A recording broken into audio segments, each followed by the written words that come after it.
Welcome back, everybody, to the Shattered Lands. This is episode 2, and we're going to get going with our session recap. Previously, in the Shattered Lands, a disparate group of travelers met at the Temple of the Argent Lord to confer with High Exemplar Father Gedwin. Though they were each from different places and backgrounds, they found themselves drawn together on common purpose. That purpose was to help retrieve a stolen relic of the faith for the priest, while for his part, Gedwin was helping each of them with separate business, all their own.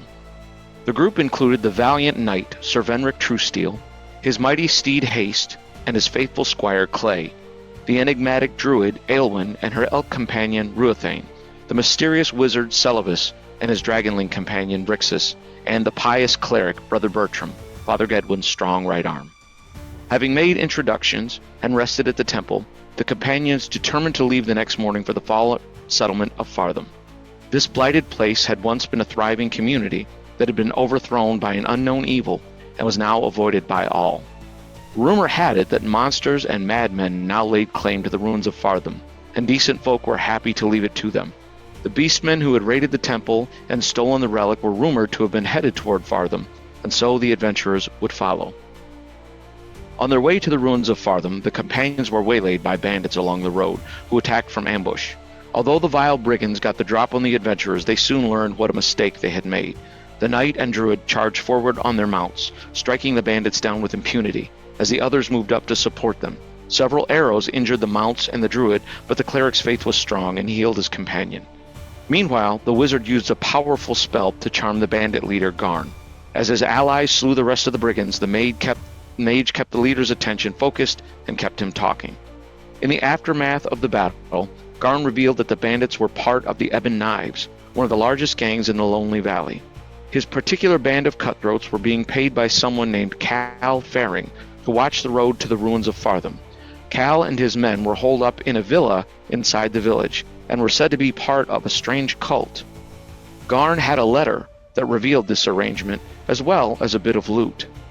Rather than kill the charmed bandit outright, the zealous Sir Venric told him to go back to his leader, someone called Rogar the Fellhand, and warned him of the price of banditry. While Aelwyn took a dim view of letting a foe simply walk away, Brother Bertram agreed it would be wrong to slay him out of hand in such a defenseless state. Celovus, who had wanted to use Garn to gain entry to the villa, didn't seem to care what happened to the bandit once this plan was nixed. Once the bemused bandit had left, the companions pushed on to the ruins of Fartham, gaining their first look at the benighted place, ominous and dreadful, even at midday. All right. As we pick back up, you had all made some plans and some decisions as you guys had begun to see the ruins firsthand. I believe someone had said something about the wind. Yes, we need to find a suitable hiding place for our mounts and the temple. As you can see on your map here, you lot are coming in from the west, heading east. As the main road moves east, you can see a farm to the north. To the south is the windmill. The main road continues on to the east, and you can see other paths leading off of it. The road has widened out quite a bit in the main area, but again, these small side paths are really little more than, cart paths, wagon paths, barely big enough to fit a wagon. I say we get off the road a little bit before we come within sight of any of the buildings, and I will look around and find a good hiding place. Excellent. Very well. All right. You stop, I'm guessing then, this is what you see, and you stop and then kind of withdraw back into where the woods are thicker. The druid goes off maybe 50 to 100 yards looking around. You don't find anything that amazing, but you also realize that all around is wooded woods and hills. It's kind of hard to see beyond, a few, 100 yards or so in any given direction. That's why you can only see the beginning part of this map. And, you can see different areas further beyond, but even as you can tell from the map, there are hills, thick woods, thinner areas of woods. And so you're able to find a clearing maybe some 75 yards north off of the road where you think not only can you hide there, but you can also get Brother Bertram's traveling temple. Okay. I'll go back for the others and lead them to the spot. All right. You head back, you let them know. I'm assuming everyone follows the druid. Yes. Very Yes. good. Seems as though she has the best handle on this. Okay. It's kind of slow going as you are making your way through, because again, at this point, what you realize is you're kind of wending in and around trees. You have to avoid, rocks. The ground is very uneven as you get off the road. The wagon is well built, but Bertram and also his driver are very, very cautious, because you know how easy it would be to damage a tire, a wheel, because these aren't, obviously rubber tires or anything like that like we would have in modern times. Arnold reminds you these are, wooden tires. They're banded with iron and stuff, and they have some knobs on them to get some traction. But again, it's very slow going. It takes about an hour, to get maybe, 75 yards back in there, just moving tortuously and slowly. But you finally do get there where you can see, you feel pretty good about it. You feel pretty safe. Arnold, I would like you to stay with the wagon and the horses. Alone, sir. Benrick will look to Clay. No, Clay, you stay with Haste here as well. Watch out for him. Take care of yourself. And help Arlo as well. Sir, surely you want me with you in the thick of battle in the front lines. There will be time for that, Clay. I need you to watch. I need you to watch Haste. He needs you here. Of course, Sir Benrick. And he kind of steps back, and Arnold kind of looks dubiously at Clay, who he realizes has been maybe, sent to be his caretaker or guard. Vrixis looks over at Celovus. Shall I stay too? Perhaps just read? If you would like to, it's up to you, my friend.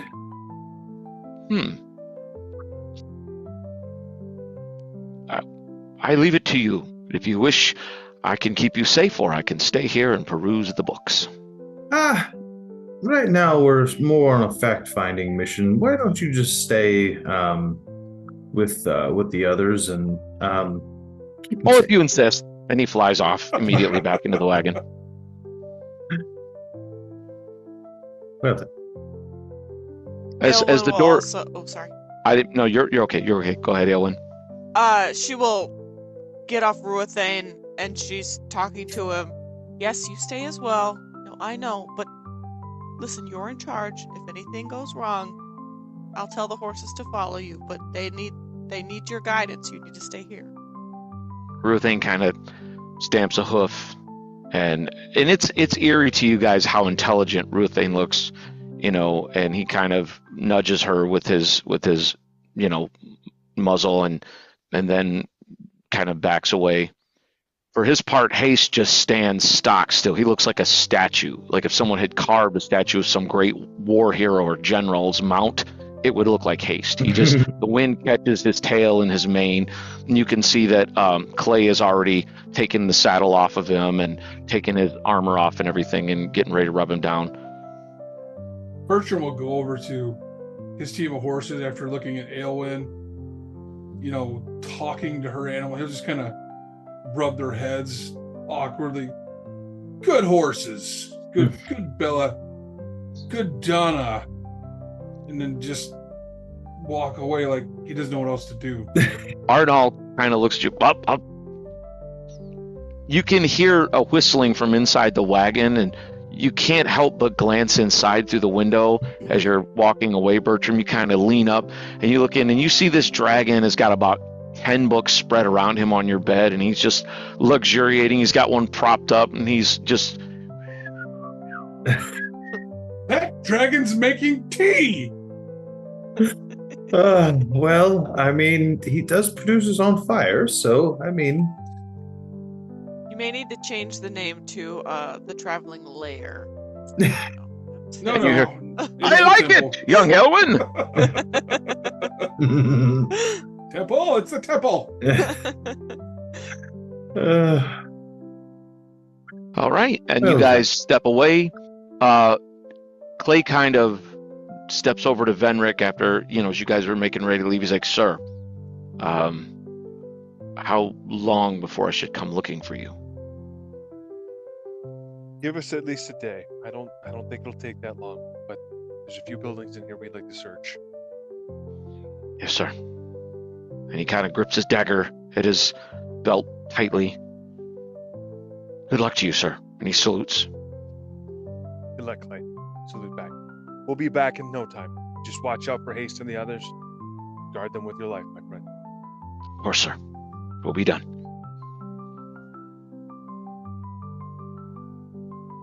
All right. And my erstwhile band of adventurers, you make your way. So you're all on foot, and it is now... Who's my lead? Venric will go up front. I mean, you can go 2 by 2 should you wish it. Probably I'll go Aelin with with him. you. Yeah, because so she can kind of be your bit of a track finder a little bit for you. Right. So Venric, and then Aelwyn next to him. Who's behind the knight? I'll go behind him. Okay, I'll and go then behind Aelwyn. all right, and your group begins making your way in town. You're kind of, I'm assuming you're keeping your eyes peeled as you go along, looking, all about, trying to see if you, spot any danger, anything out of the ordinary.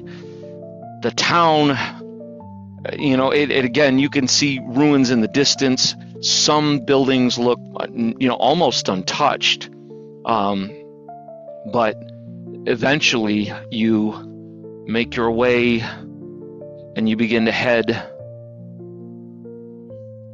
down the path that leads to the windmill, correct? Yes. Think Yep. so. Okay. The adventurers are... You just go ahead and zoom in for a second. Make sure this is the marching order you guys want. Yep. Okay. Works for me. Excellent. Weapons drawn. What normally moving along will you guys have in hand? Sword and shield for Venric. Usually for Celibus, he usually have his just his long sword out at the moment, and with his other hand usually free. Like say sometimes a book. What of Brother Bertram? He would have his two-handed maul. Okay. Elwyn? She keeps her bow out. If we get into confined spaces, then she switches to the sword. All right.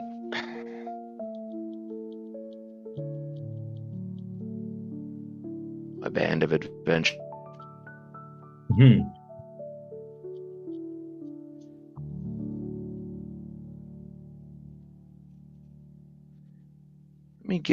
Give me 1 second. I'm going to get you guys a slightly better view.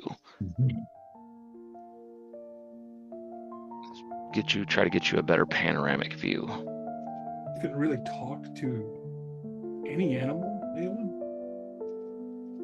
Well, yes. I mean, some aren't very inclined to talk. I talked to a mountain cat one time that was, intent on eating me, so it wasn't very talkative. But, yes, they can all talk.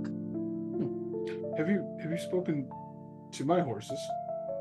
Oh, yes. I told them Ruthane was in charge, so to follow him if, any danger occurred. So they'll be well taken care of. Did they say anything of me? They said that you're kind enough to them. Nothing out of the ordinary. They said they've been with you for some time. They don't have anything negative to say. Certainly don't regret any of the apples I fed them. Nor should you. Well, I don't, is what I'm saying.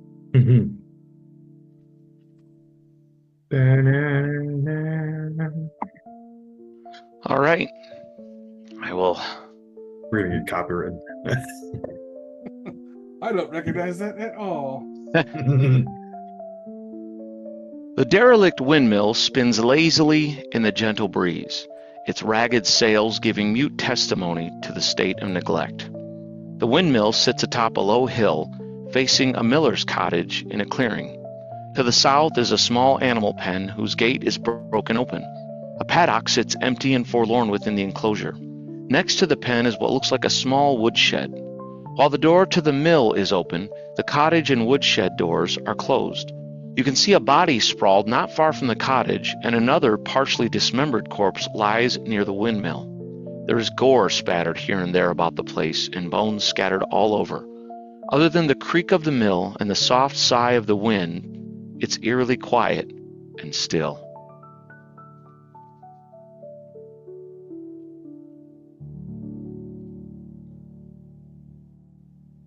We check first. Venric is going to go up to the nearest corpse and examine it. All right. Is everyone going with him, or are people going off in different directions? I go with Venric. I think everybody's falling behind. I go with him. I get an arrow out, and she's like looking around. Okay. As you make your way up to this body, you can see it appears to be a man in rough spun tunic, pants, kind of frayed leather boots, and he looks mauled. He looks like he's got chunks almost torn out of him. Like something bit him? It's hard to tell. I mean, you have, from like the way he's lying face down.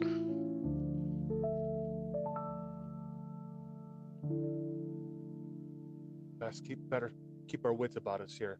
Something dangerous did this. Check the outbuildings first. Yeah. Check the cottage.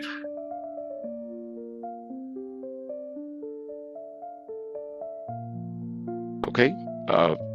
Did you say the outbuildings, Ellen, or the cottage?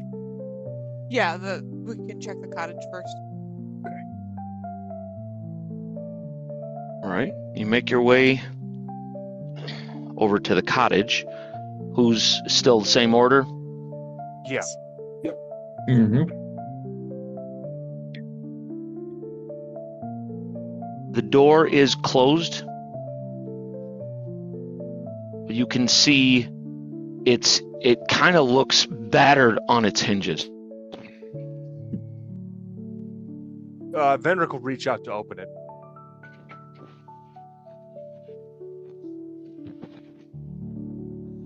All right.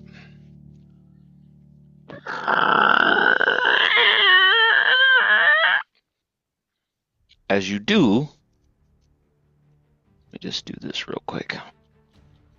Benrig, you open the door, and you see that within this cottage, it looks like it's mostly escaped any kind of damage, but it's kind of dusty, and it has that sense that it's only recently been reoccupied for some reason. You get that sense. There's not much here in the way of furnishings, but you do see a couple of bedrolls, some firewood, a couple of sacks around, and you see two partially decomposing corpses still walking around, and they turn as the door opens. They're like, and we're going to go to initiative. The undead.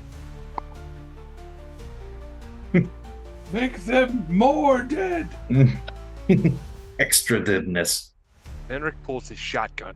Yeah. There you go. When in doubt, get Use a your shotgun. boomstick out. On the boomstick. All right. Oh, forgot one more card. Dagnabbit. There it is. Okay. Say when. Stop. Brother Bertram. Oh man. Did I see anything or just see his reaction? Right now, you think you hear something, but you're not sure what. I'm gonna hold. Okay. Next fastest, which I believe is our druid. Yes. I will pull my scimitar, keeping my bow in my other hand, and that's it for now. Okay. Sir Venric. Okay, I am going to move in to the right of that first zombie. Yes. There? Yep, and I am going to attack it. Venric I'm assuming stepped it's a in, zombie. blade at the ready, swinging his blade. Can he do it? That is a 14. That, sir, is a hit. Mm-hmm. All right. For 8 points of damage in the torso. You hack into its torso, a large chunk of it's kind of disgusting. It looks like jellied intestine just kind of plops out on the floor. You break through rib cage and things like that. However, it does not drop. It kind of just, it looks like it would have been a mortal wound to anything else. Mm-hmm. Wizard. Okay. Let's see. The door is directly behind Venric, correct? It's right here. It's over a little bit. He's off to the side of the door. Oh, okay, then perfect. Celibus is going to step forward and just in front of the door, that's basically like right in front of that zombie, and he is going to cast Burning Hands. Oh, burning hands. Yes. Excellent. So, let's see. Let me read the description. Cone of flame shoots from your fingertips. Shoots from the fingertips of the caster. Any creature in the area of flames takes 1d4 points of fire damage per caster level. Saving throw versus spells for half damage. Flammable materials catch on fire, and a full round must be spent to put them out. The creature taking 1d4 points of damage each round until they are quenched. They Okay. also get spell resistance as well. If they have They it. do not have spell resistance. Okay. So, saving throw versus spells. Mhm. So, I'm assuming you kind of arc it off to where it doesn't hit your knight. Yep. Oh, and that's what I was. Sorry, I think I missed that. Might not have said that part. I was going to step in like directly right to his left, to Venric's directly right next to him. Yeah. Okay. So So right in front of this thing, gotcha. Yeah, and then kind of blast it right out in front of me so it would fan out and hit both of them. Gotcha. If that works. Okay. Yep, that does. They both fail their saving throw versus spells. Ooh, I rolled max, so it's 4 points of fire damage, Nice. and anything they have flammable catches on fire. Okay, that one collapses, blazing. I mean, his skin, hair, clothing begins to go up. We may actually have to get out of this. And Sylvis looks as a free action, just looks at Venric and says, "We may have to get out of this building." Yes, the building actually does begin to catch on fire because it is wood and thatch for the most part. Yeah, that's gonna go up real easy. Just burn the So- whole town down. The other zombie How much for being sneaky? is still alive, but it is very, very injured. But it is also on fire. Okay, Bertram will And- take his turn. Bertram? Yep. He's going to move in there and see if he can get an attack. Okay. He can move on in. He's going to move in next to the wizard and take a swing. That hits a 18. Nice. That is a hit. Sweet. Gonna be 4. 8 damage in the target head. All right. You crush its head like a melon with your mighty war maul, and the zombie is no more. Let no shadow go unchallenged. Meanwhile, as this thing starts to catch fire, you guys hear, especially you outside Aelwyn, you hear like coming from other places around.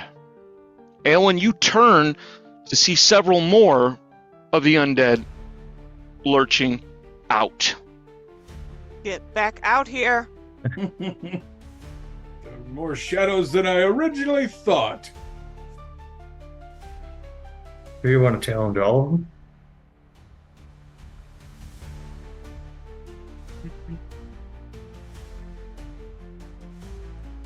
Sorry, did you say something?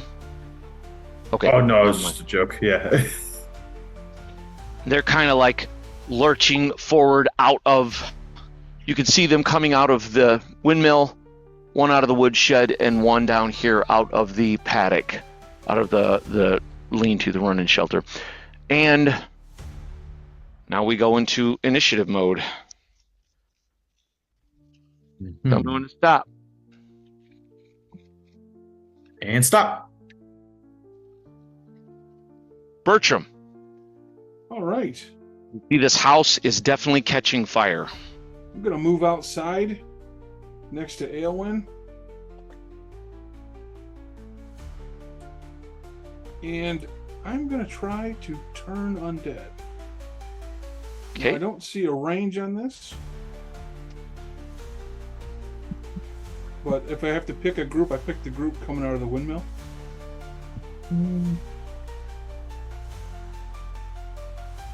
So I have to roll 2d6. Okay. And I got a 4. And that does not work. Fails.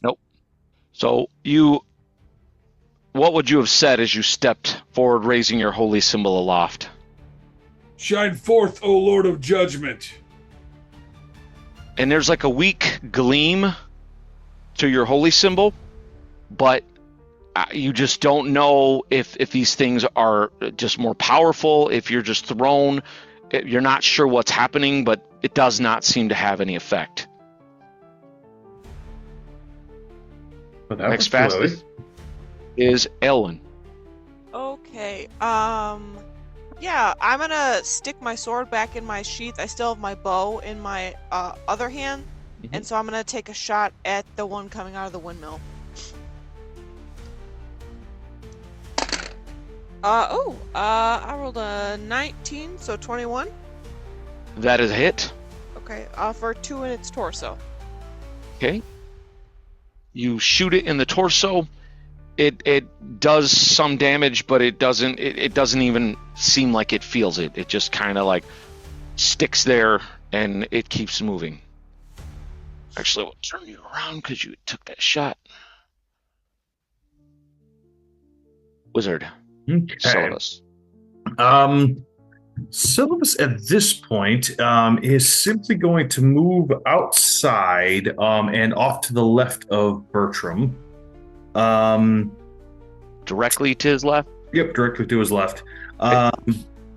And he is going to cast Mage Armor on himself. There you go. Okay. The undead. All right. They begin shambling out. You notice they're painfully slow as they begin to move. This one gets like to the broken down gate.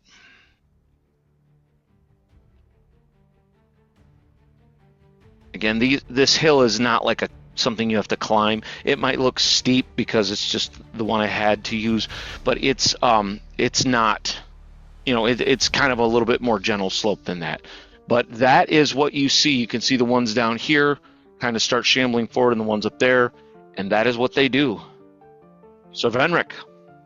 Okay, Venric is going to move outside of the house and as close as he can to the zombie, the group of them coming out of the lighthouse. Okay, what's Venric's movement? 20 in armor. Okay. So you can get to here. You can't charge because you would have had to go through your comrades. You could double move and get closer, or you can just stop right there. It's up to you. I'll stop right there. Okay. All right. So I'm going to stop. Stop. For Venric. All right, Venric is going to move up on the closest zombie. Attempt to take his head. Ooh, that is a 19. That is a hit. For Nice. 9 points of damage in the left arm. Okay. This is this the one you shot, Yes. Druid? Okay. So you chop his arm off, and then let me give him and you hit him so hard, he pitches over on the ground, and his head cracks off the hard ground, killing him. You notice that it was the blow to the head that actually destroyed the monstrous foe. Right. And there. All right. And they begin swarming. Yep. So they move up on the knight. It's got the good AC. This one cannot quite get to the wizard. He's Woo! close. He's lurching up towards you, mage. Bertram! Wizard! No, that's right. He didn't get you. I just said it. I don't know why I need to keep talking. But anyhow, 3 of them on the knight. Mm-hmm. Let's see. That's a miss, and a miss. Would you like to know what I rolled? Yes. 4, 4, and a 5. Oh, nice. Oh, dang. Good for us. Yes. Those are blessed rolls. Yeah, they're so dumb. All right. Light.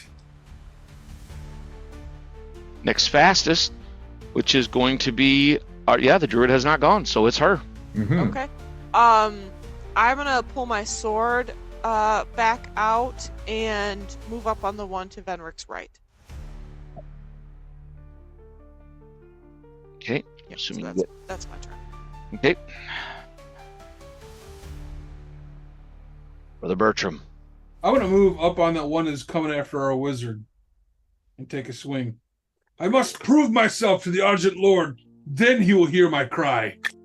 And I swing, but I hit a 4, so I don't prove it just yet.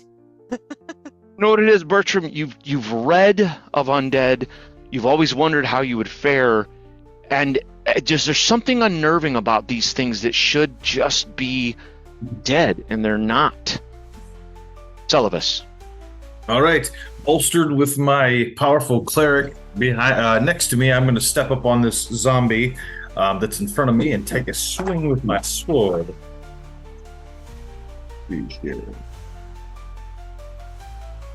God, no, I'm having terrible roast tonight too. That's a 7. That is not good enough. We can do this. Maybe we can. They win.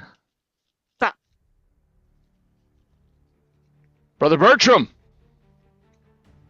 Guide my mace. Oh, a dirty 20 There it is. for 6 in the left leg. Thank you, Argent One. All right. Still stands.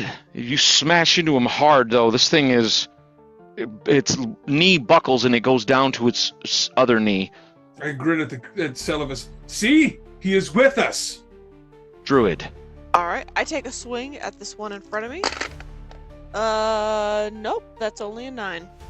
There's a miss. Next fastest, I believe, Knight and Wizard. What are your dexterities?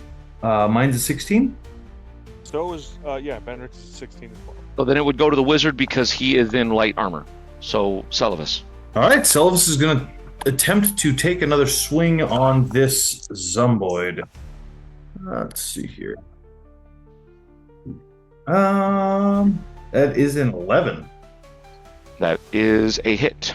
Okay. Oh, well, There we go. this is why he that's why he barely hit, because apparently he was swinging for the fences. Celovus is a little bit creeped up by these things too, because he rolled for max damage, so that's going to be for 9 points of damage in the right leg. All right. You chop its other leg out from underneath of it. I'm going to give it a save. It makes it save. It goes down to its hands and knees, but it does not smack. Essentially when you're hitting, if it's not a headshot, then and you guys can do called shots the way we always do zombies with disadvantage. But essentially, you're hacking into it. If you do enough damage to drop it down into where it could be dropped, then it has to make a saving throw every time. Meanwhile, them. All right, the Celovus, the one you just hit, is going to lurch forward 1 to 3, 4 to 6 at the cleric. It goes to try and just grab you, cleric, and wrap its arms around your legs. And it's just... They are meteor. And it hits a 15. Ooh, I have a 16. All right. Touch not his anointed. And you kind of take a quick step back and throw a knee into its face, breaking off a couple of teeth. The one, let's see if you turns around on the druid. Yes. He whirls at you. Well, not whirls. It doesn't move quickly, but it does turn at you, Aelwyn, and tries to grab you, hitting a 12. That's a miss. The other two going for the knight. That's a miss, and that's an 18. That is a miss. Late mail wearing. Close. Woo! It's trying to claw. You throw your shield up. It's foul. You can smell its just rotted breath on your face, but it cannot get up over top of you. Meanwhile, Sir Venric. All right, Venric will return the favor. Time to die, Dark One. Not just yet, though, because that was a terrible miss. All right. Say when. Plan. Sir Venric. Perhaps now Light he is will with die. you. He swings again. 13. That is a hit. The one on the far right, the one that turned to face Aelwyn. Okay. Has that one been injured? I don't believe it has. I think. No, you didn't hit this one. No, that's right. Aelwyn is, yeah. All right, for 9 points of damage in the torso. Okay. Okay, it drops it. You give it a save, and it fails its save. You hit it so hard, you just crush its, as it's falling, you catch its face with the lip of your shield and smash in its, head, and it is no more. All right, Sir Venric has ended that one. Celovus. All right. Now that this thing is kind of half crumpled to the ground, Celovus is going to take this moment now to try and do a called shot on this thing's head. Now that it is a little more backed up, but it is with disadvantage, correct? Yes. Actually, be normal because it is prone, technically. Okay. So, You can call the headshot. My bad. Okay. So, that's a 17, 18 to hit. Kill it. Okay. And you just sink your blade into the top of this thing's skull, and all movement instantly ceases as yet another zombie drops. We did it! Well done. You truly bear not the sword in vain, wizard. trying not to. Zombies. Actually, there's only 2 left, and they are both on the erstwhile knight, who is apparently unhittable. Yep, he is unhittable, as you can feel their feeble blows like bouncing off of your armor. It's not even so much that you're so fast, but every now and then a blow will get by, but they just cannot they can't hit you. And you notice these things are trying to get close enough to bite, but they keep just slipping off of your armor. They can't get a hold. Brother Bertram. I'm going to spin around and take a swing on the one right behind me. Yes. My lord! For your glory! I hit an 8! I didn't mean that! Don't look at that one, actually. Yeah. Druid. Avert your eyes, my lord! I move in on the one that's on Benrick and take a swing. Let's see. That is a 17 The hit. for 5 in the right leg. I'm sorry, 6. I do not believe this one has been hit. I need to start. I'll get markers out for that. But I don't think believe. it has. Yeah. For how much damage? 6. All right. Where at? In its right leg. Okay. You chop into its leg. It like you half sever its foot into its ankle, and it staggers forward, but it does not drop. All right. Should have worked. Say when. Now, Druid. Okay. Take another swing. Won't you fall down? That's a nat 1. Good lord. no! Oh, let me see. You drop it at your feet, though. Okay. You can pick it up with your second action should you wish to. Yes, that's what I do.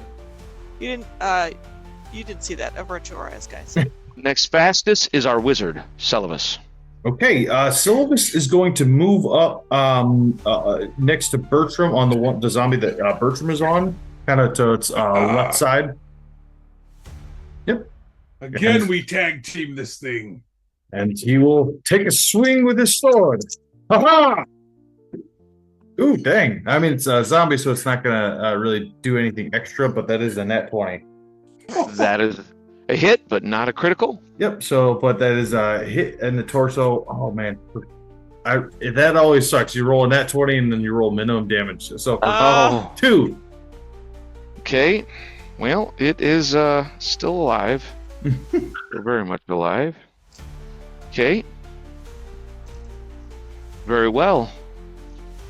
In my mind, he actually does stab it through the heart, but it's just not. Yeah. He doesn't really do anything to a zombie. It's just he's like, oh, forgot. Yeah, your training has been against living opponents, so you run him right through and you're like, ha! Oh, wait.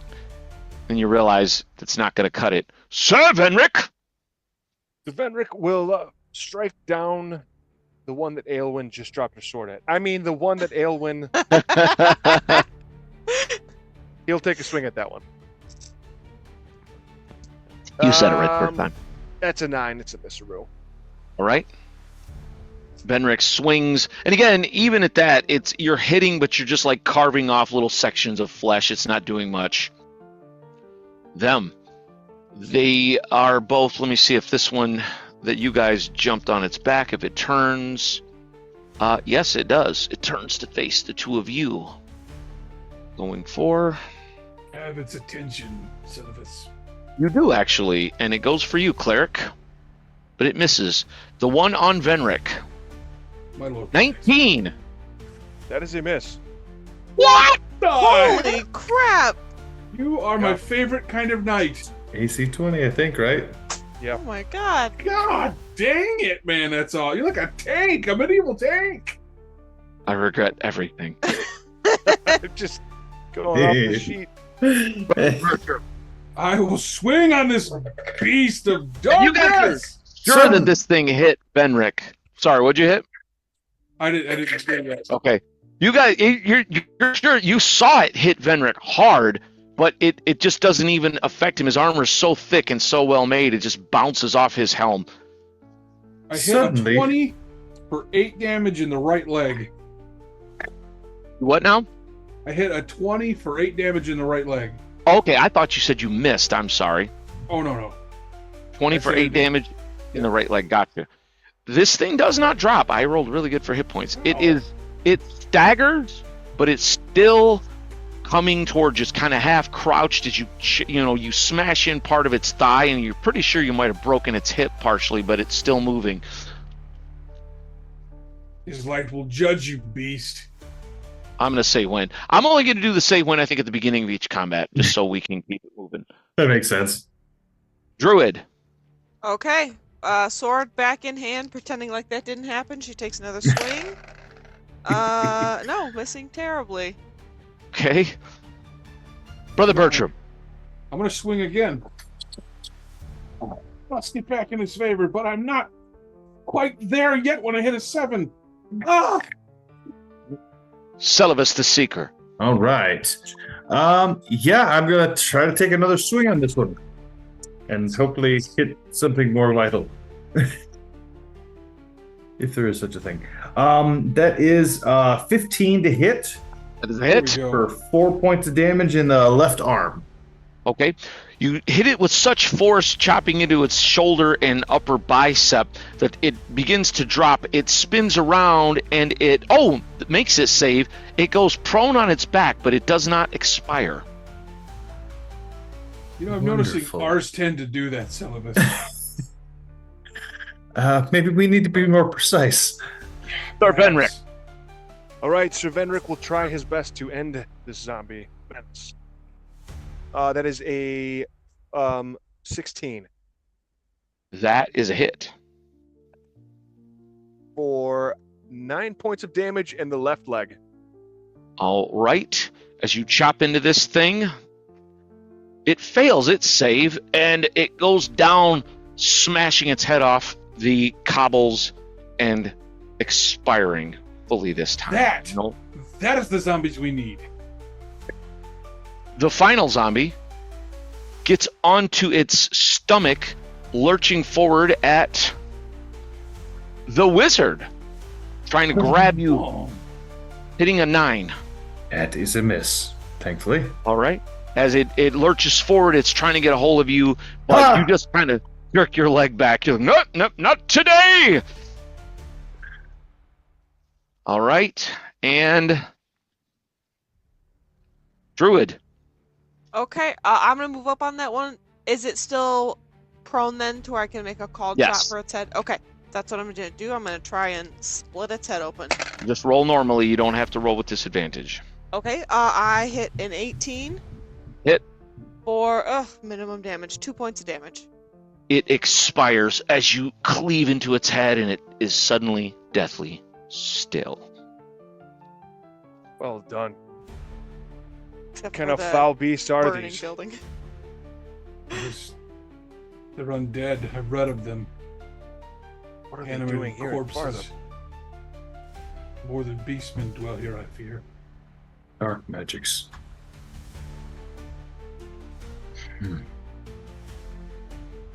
No. Do we try to put that building out, or is it too far gone? Well, I was actually in the process of doing something. It's starting to really... I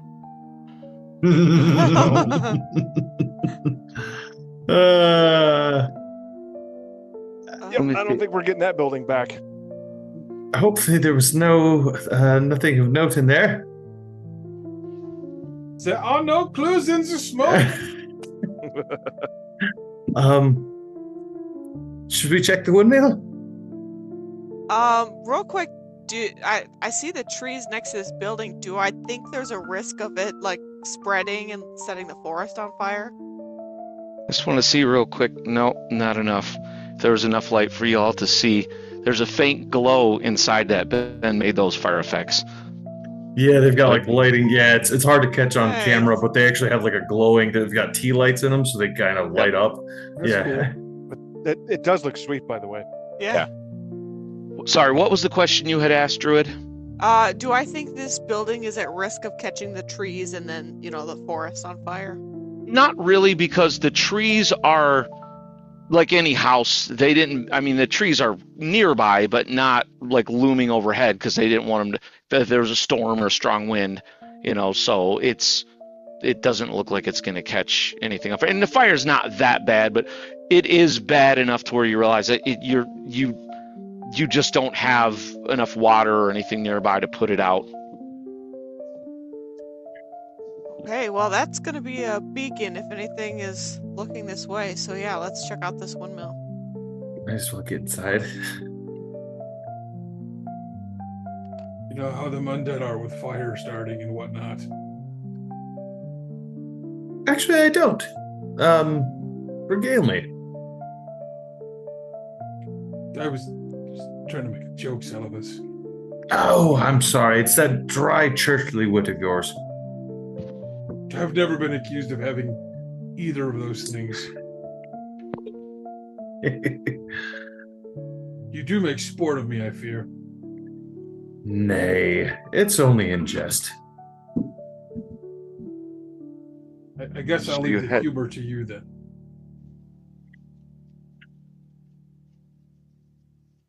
Well then. Glad. What's that? Head up those steps, I guess. Okay, Wizard, you're leading then? Sure. No. No, Venric will take the lead. Oh, Benrick brushes past. Hold. You check it out, Celibus. We'll wait out here. All right. Venric, you notice the door to this place is wide open, and in fact, it is broken off of the hinges. Yeah, at that, Venric he'll walk in. Okay. We'll follow. Cool windmill, man. My wife painted that. That looks sweet, by the way. Yeah, it does. I am very happy with the way that turned out. All right, Venric, you enter, and I'm not going to try to reach down and move all the minis around, but on the inside you can see the ground floor of this windmill seems to be mostly empty save for several tools that were scattered about on the apparatus that controls the gears for the windmill. You can see some old bags of what look like flour from where the mill was operating, but a lot of them have holes and they're burst open. You can see the grain is rotted and it looks like mice have gotten to them. You do see a set of stairs leading upward, however. Yeah, Venric will take the stairs up. Okay. We're following him, right, guys? Yep. Yes. Yeah. Man, that's cool as heck, dude. That's a freaking awesome looking windmill. Following the stairs up, you can see the up here even more work has been going on. But it looks like it's been out of commission for a while, even without knowing much about engineering or any of that kind of stuff. You can see that whenever it was damaged and or stopped being used, it was some time ago, quite some time ago. And it looks like, again, there's more tools and materials scattered about, and it looks like work has recently been done to maybe try and get this thing fixed and up and running. But it's still, it isn't. Give me perception checks. –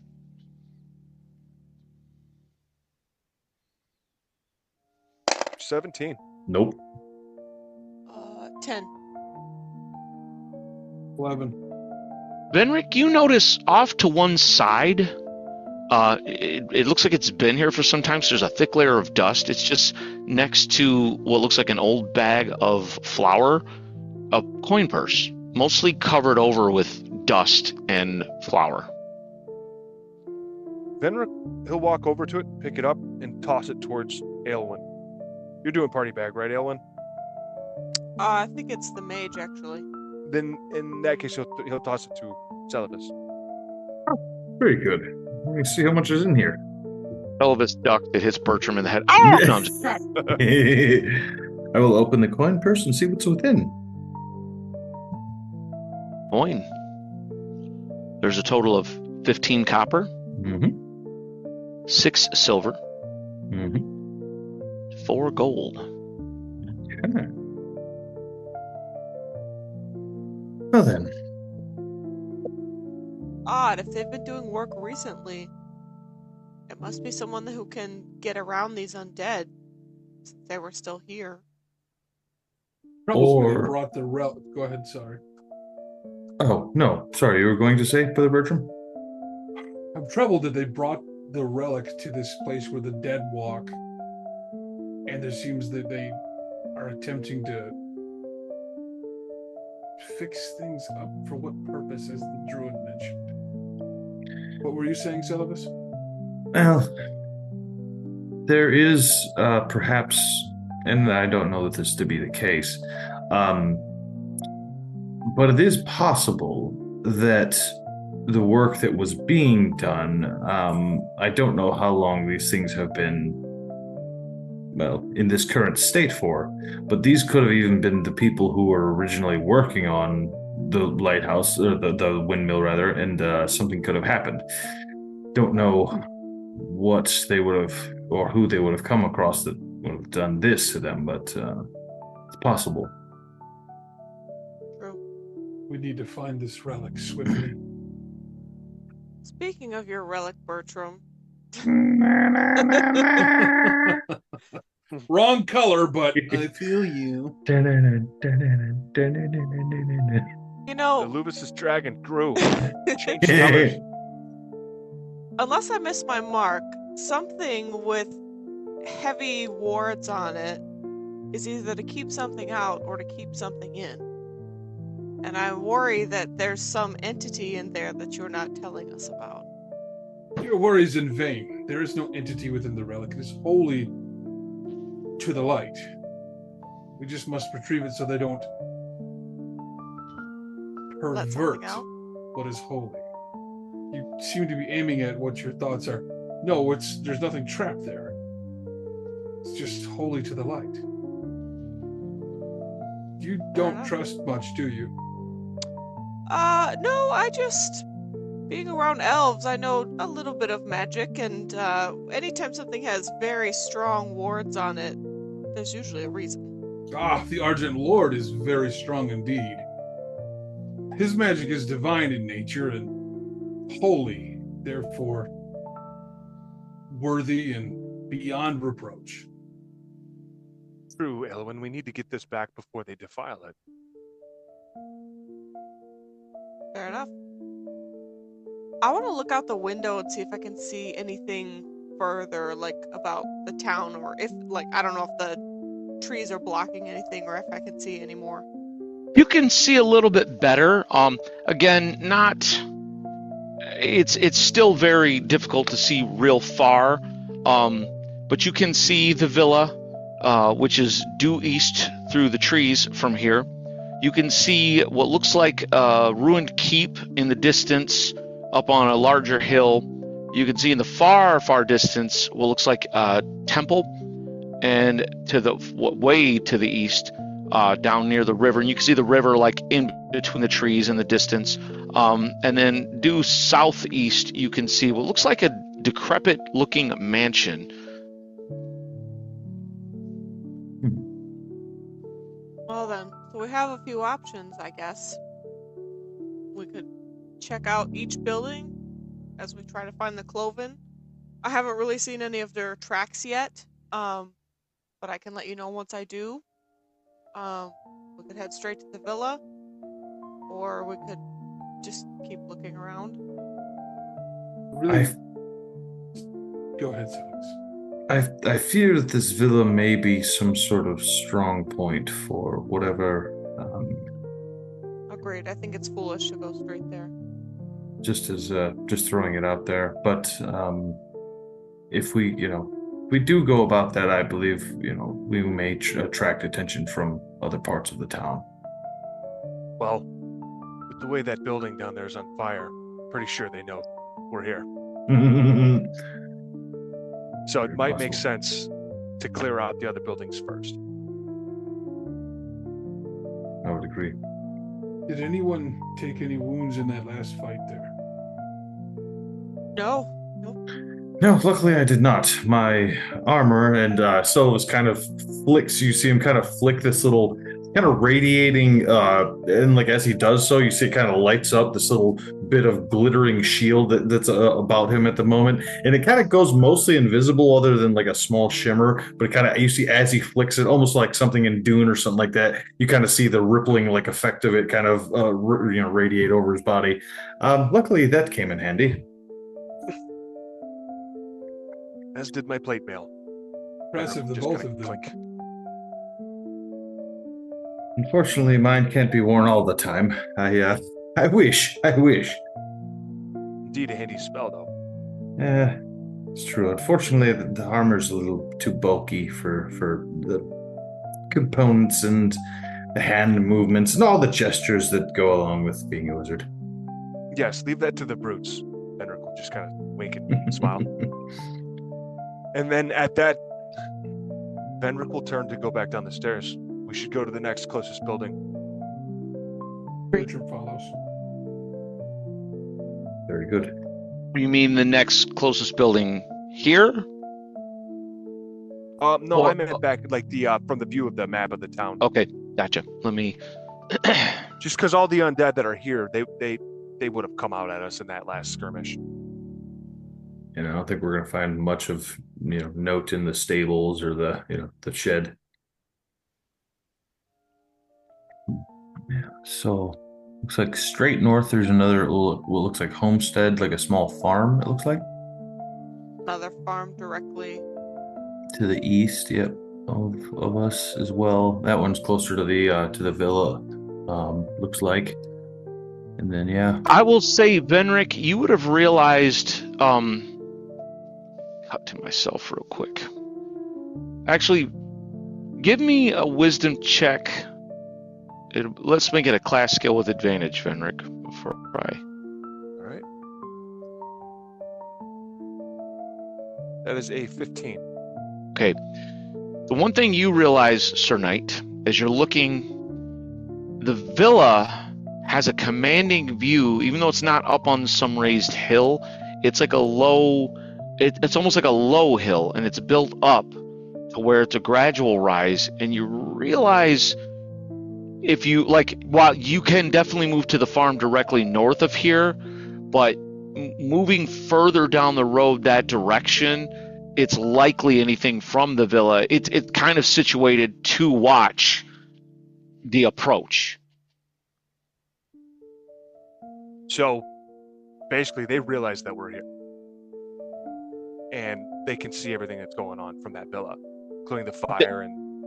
They probably can see the fire. They can't see everything, but what I'm saying is there's a good chance if you go north to the farm, they're not going to see. But if you go to, say, for example, that next farm over, that's kind of north of the villa. Once you start moving, I don't know if you to the northwest where those hills are. Once you break that line of sight there, they're definitely going to be able to have a pretty good chance of spotting you. At least tactically, you would guess there. So here, they don't necessarily, because there's a bunch of trees and things between, but as you start moving further, it has a perfect view of the approach. So it might make sense to just clear this last farm and then go directly to the villa after this. They're going to know we're here anyways. At least we can bring the assault to them instead of us being in one of the random buildings and them getting the jump on us. It's true. It's not a bad idea. Makes sense. So, so you're saying to go to the north to that farm there, and then go to the villa from there? Yes, that's what I would say. Lead on, good night. Indeed. And yeah, at that, Venric will head north to that closest farm. All right, let's take 5, and we shall return. All right. So having set their first building on fire in the ruins of Fartham, the Earthfile adventurers make their way, let me get my head out of the way, make their way north from the windmill. Same formation, I'm assuming. Yes. Yep. Coming off of the cart path and looking both ways, you don't see any signs of movement still. The house back behind you is just now starting to really kind of catch fire. And you can see up ahead of you Around a corner, you see a small farm. Making your way that way, Venric and let's see. Well, actually, hold on a second. Probably, I kind of took some liberties here. Nope, that's the wrong button. Forgive, please. That's what I wanted to do. My assumption is the wizard, when in doubt, will be leading. Is that as per correct? usual? Yeah, Yeah, 100%. that makes sense to me. You do hate wizards, I've noticed. Well, they tend to ruin his plans.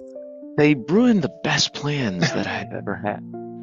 So, no, but going back, I'm assuming here, same formation. Mhm. You come up to a small farm. You can see this tree here some point looks like it was burned or killed somehow. It's pretty much dead. The other trees look all right around. It's just a small farm. You see an old field with the gate broken down. Part of the fence looks dilapidated, and it just weeds growing up now, no crops whatsoever, and just an old farmhouse. The windows and doors all seem to be broken on this place. I'll look and see if there's any recent tracks in this area. Give me a tracking check. Okay. Survival. Ooh, 18. 18. It's been some time before since there's been any concentrated tracks. There's different tracks moving in and about here, booted footprints, animal prints, different things like that, but nothing in any concentrations in recent times. I want to go check out that tree, just see if anything stands out. Okay, make your way over to the tree. It looks very, very dead. What are you looking for in particular? Just like kind of eyeballing it up and down? Well, like, did they tie somebody to a tree and light it on fire, or does it look like lightning struck it, or why burn this tree? Give me knowledge nature. Okay. If you have it. If not, just give me a wisdom check. Okay, I got a nat 20. Okay. It's hard to tell if it was what it was. But the tree almost looks like it twisted at some point, whether during the fire. It's very strange looking to you. Aelin, take a look at this tree and see what you make of it. And I'll go look at it, put my hand on it. I'll do a knowledge nature as well. I got a dirty 20. Ellen, as you're putting your hand on this tree, you're looking at it, there's just something's wrong.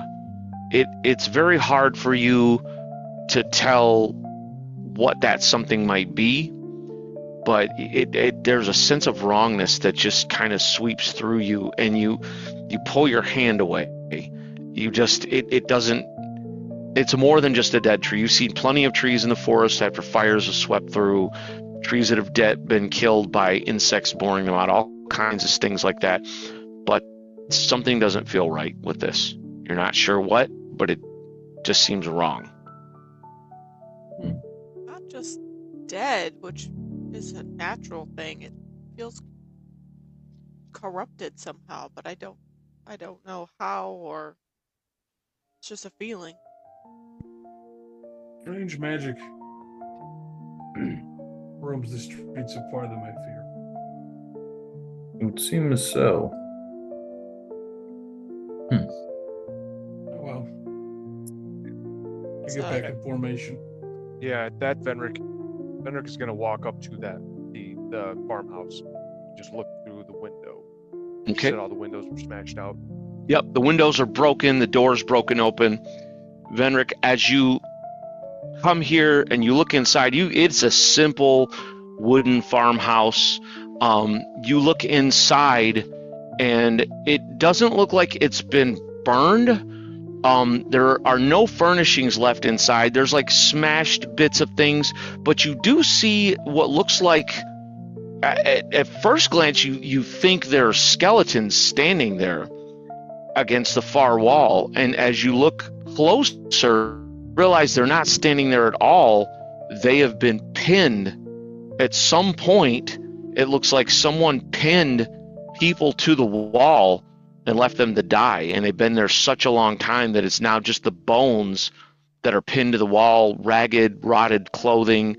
And at first, what you think might be movement is just the breeze coming through, slightly, gently tugging at the rotted clothing. It looks like probably they're wearing, again, the clothing's somewhat rotted, but it looks like whatever farmers lived here. It looks like, just from the clothing is the only way you can really tell now.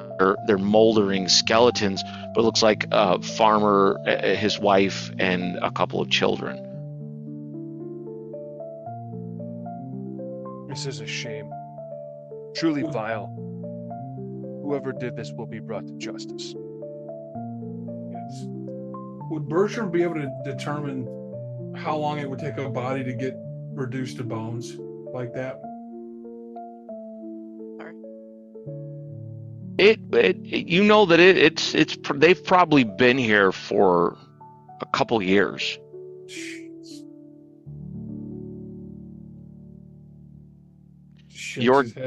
Your guess is whenever Fartham fell, this was part of it. Bertram was going to unpin them from the wall and try and at least put them in a more peaceful place than stuck to a wall. Venric will lend a hand. As you pull the bodies from the wall, behind them, you see this symbol kind of crudely daubed on the wall in like what looks like some kind of black ink. Their bodies were blocking most of it. What do you make of this, Alan? Like, they changed the tree somehow. It feels like corruption.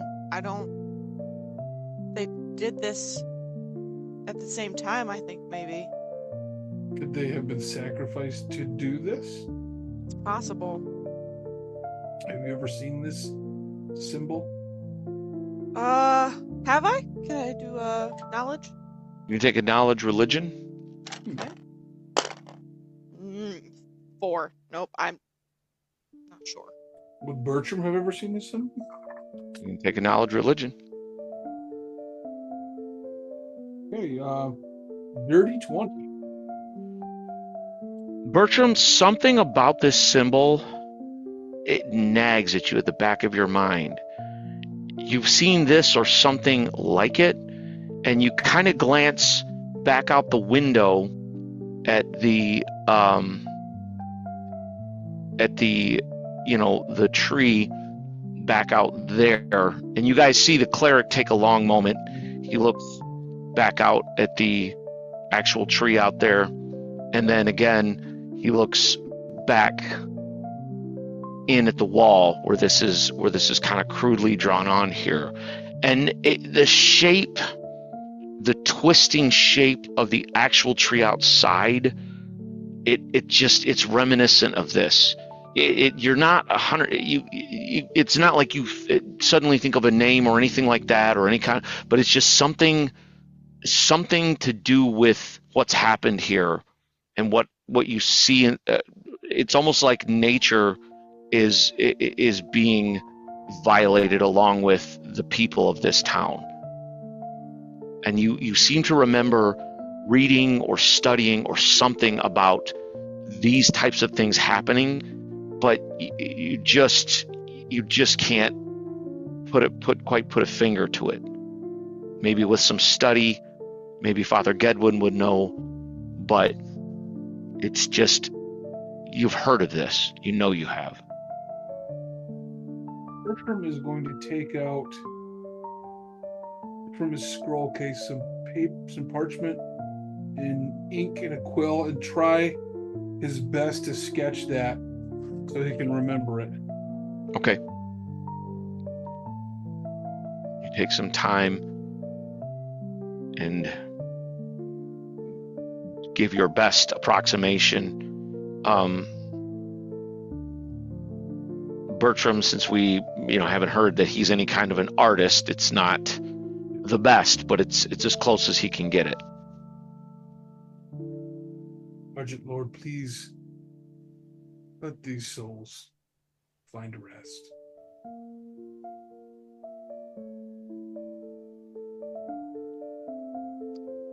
As Bertram kind of bows his head and pray, the rest of you see, like, just briefly, a silvery glow coming from his holy symbol. And there's a brief moment within this place where this horrible violence took place. There's almost like a feeling, a momentary feeling of peace that descends as Bertram, again, this massive, barbaric-looking priest, bows his head in prayer. And after a moment, even though the sense of peace lingers, but more than that, you realized there was like a sense of dread that you were feeling being in this place that's somewhat abated now.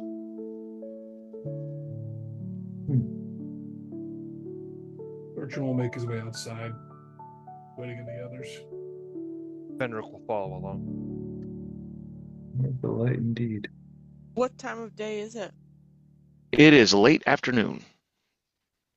So the question is, go to the villa now, or camp and go in the morning? I think we should go now. I think that they're aware that somebody's here in this town. And if we wait, we risk them ambushing us in the nighttime, or possibly worse. Fair point.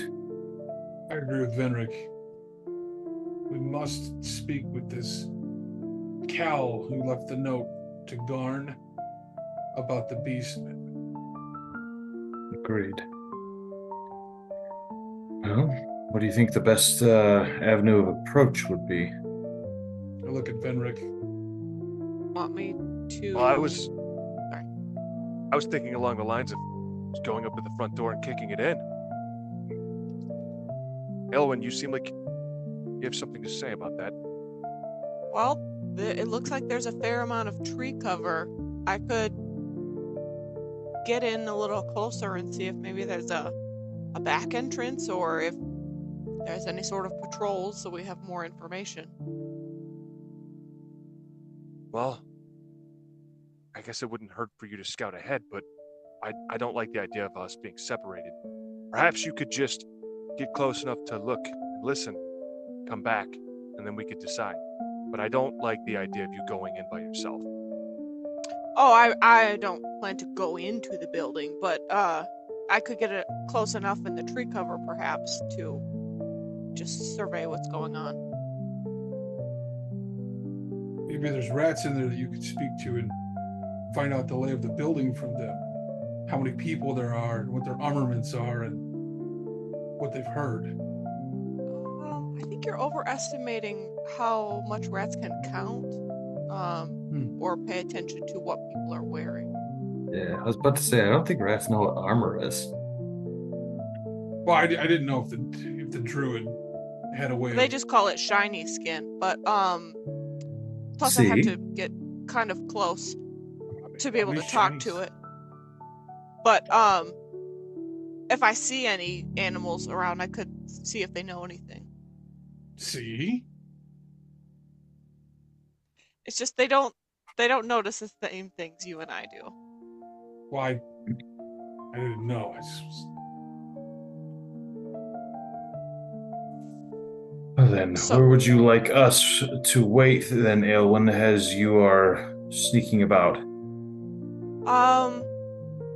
What about, do I think, so like the hills that are slightly like northwest of the villa, do I think like the whole group could maybe get in there and then I could get closer without being seen? You can try. Huh? What's everybody think? I look to Venric and I look to Aelwyn to know what the best move here is. Bertram is out of his element.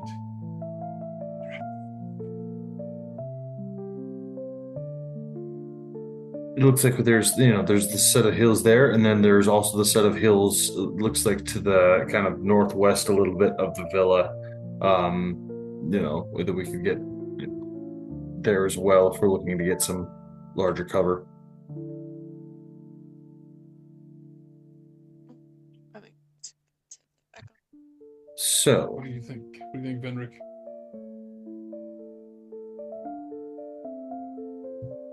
I like it. I think the rest of us stay just out of sight. Elwyn gets in close. She comes back. She lets us know what she sees, and we make our next move from there. So we were hiding in the hills, like she's saying. Yes. I don't believe so. Which set of hills? I mean, there's those hills, like, so we're at that farmhouse to the north. Mm-hmm. We could go to those hills directly east. That'd probably be far enough away that you won't be spotted. Yeah. No, we can do that, and then you can try to sneak ahead. Okay. So yeah, that is what we will be doing, DM. We'll make our ways over to those hills that are a little bit to the east of the farmhouse that we are currently at. Okay. I'm assuming you guys are just getting a little bit into the hills, not trying to get too close and break cover, and then Aelwyn's heading on ahead. Yeah, we're just trying to kind of keep something in between, line of sight between us and anybody who's kind of on looking. All right.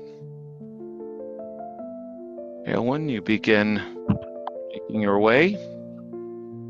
Give me a stealth check as you do. Okay. 17. Okay.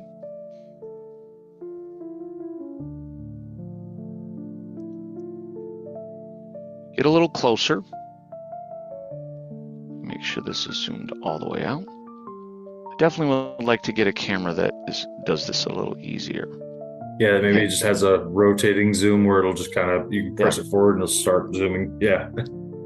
So you were looking down at this villa from the back, from back there where the hills would be, but you can see down into this place, and that's essentially how you're able to see this much of it. And I will, give me just a second.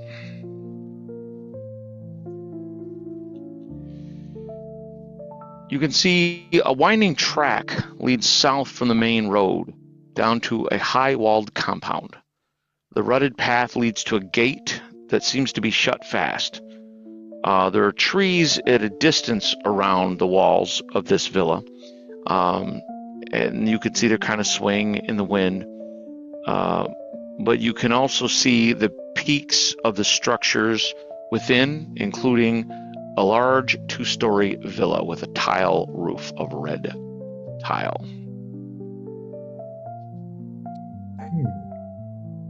She stands just very still for like 30 minutes, just watching to see if she sees any people or any other creatures coming and going. Okay. Well, you wait a while. After about 10 minutes, you can see men moving around the interior of the place. One's, kind of moving back and forth. They seem to be armed men. They're essentially taking care of what looks like horses out in stables, doing some other chores around the place, going in and out of the different buildings.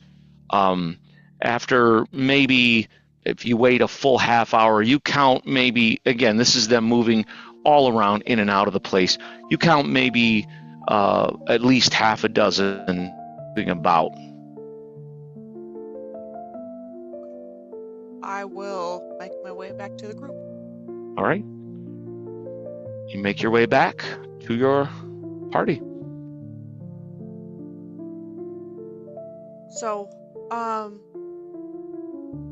didn't see any back ways in. There's a large walled area. I counted about 6 men. Or, I'm sorry, did you say a dozen or half a dozen? About half a dozen is what you saw with the time that you waited and watched. Yeah, that was just in the courtyard, though. I'm sure there's more inside. I didn't spot any beastmen or anything, but it's the middle of the day, too. Or, I guess, late afternoon. Well then, it sounds like Sir Venric's idea might be our only real option. Going in boots first. Okay. Let's ready ourselves. Yes. Bertram will hold out his hands to form a prayer circle. She looks at your hand kind of questioningly. It's the same hand that the Lord used to heal you. Oh, do you want me to hold it? Is that what you're doing? Oh, yes. He said get ready.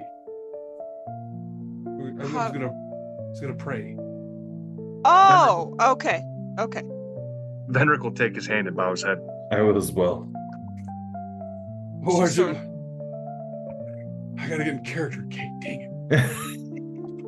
Gruff, angry. O Argent Lord, whose silver light burns through falsehood and shadow, let your radiance fall upon this place, where justice and injustice festers. Where injustice festers. Let your flame lay it bare. Don't laugh at me, I'm still going. Where wickedness hides, let your fire seek it out. Through my voice speak judgment, through my hands deliver it. I'm your torch in the dark, your blade against the unworthy. Shine through me that no shadow may endure. Amen. Amen. You what? Sorry, nothing. That was a good prayer, brother. Well, I was Well done, practicing it. I stumble sometimes over my words, but it happened in the temple once. It was worse. Yeah, as you said, you're less of a preacher and more of a practical cleric. Combat, cleric. You do wonders with that maul. Speaking of which, I think we should head on. Yes. Very well. Let's check out this villa. Venric heads down the pathway to the front of the villa. All right. Venric, you make your way to the front of the villa. You see there is a gate that is closed. It's a wooden gate. And you kind of, as you're walking up, you can see, you're just kind of striding up, and you can see men inside. They kind of glance over as you come walking toward the villa.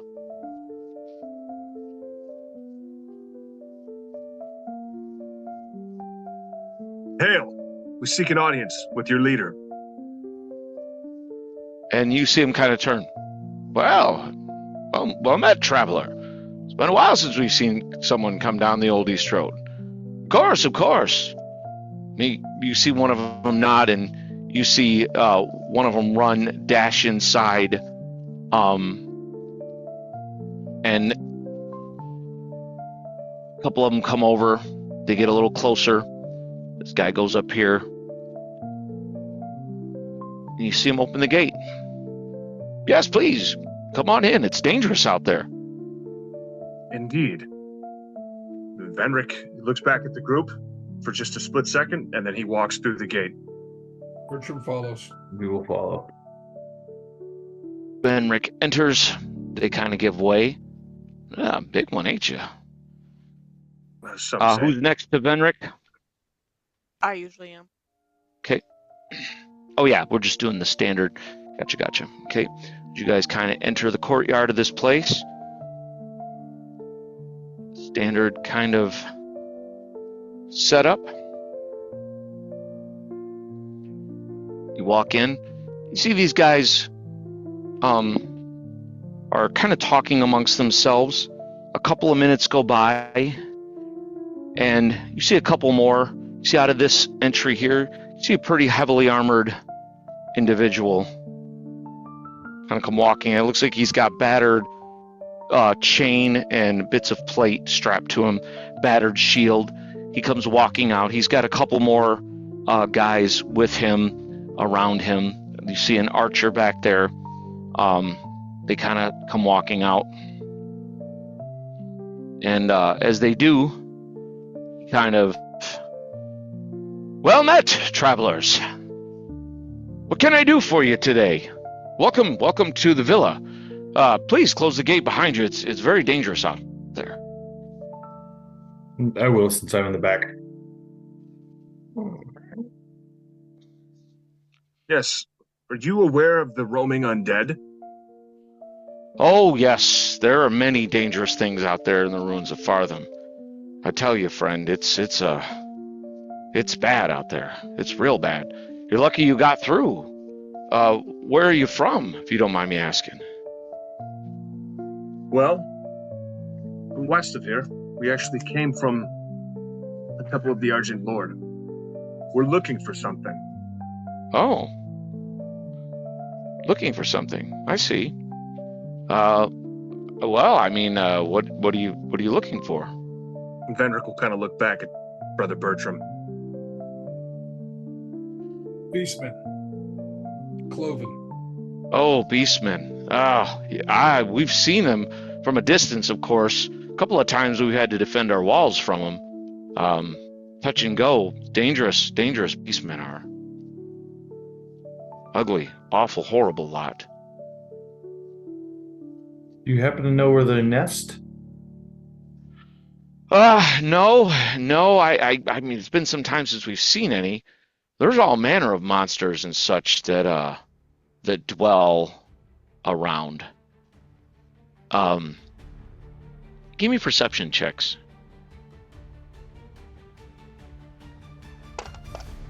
19. 14. Nope. 13. 15 and up. Yep, Vendrick? Vendrick got a 19. As he's kind of talking, Vendrick, you notice they're glancing among themselves. They're looking in different directions, and you hear a low growling coming from further back inside the main house as well. But just kind of like, and as that's happening, you're like, it's been some time since we've seen them, but they're pretty dangerous.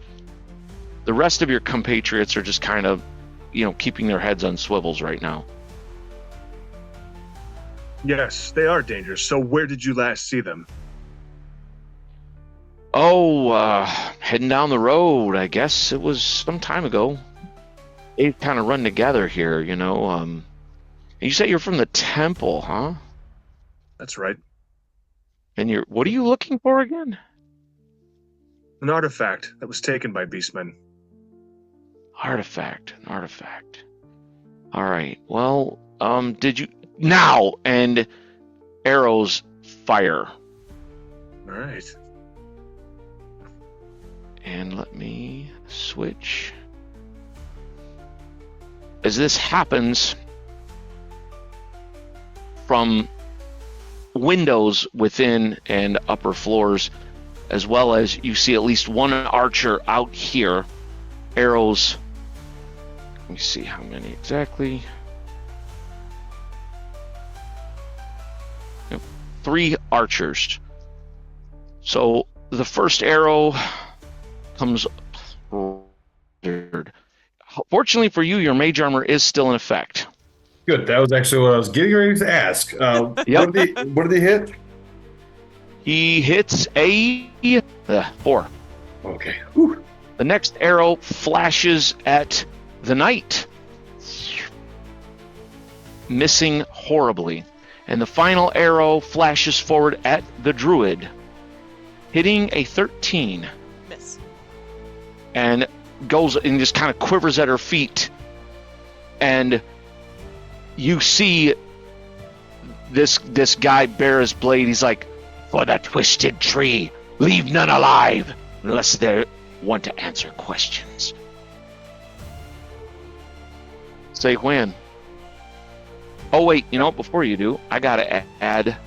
Sorry, before you do that was my bad. I gotta add that card. Mm-hmm. That would not have broken my heart.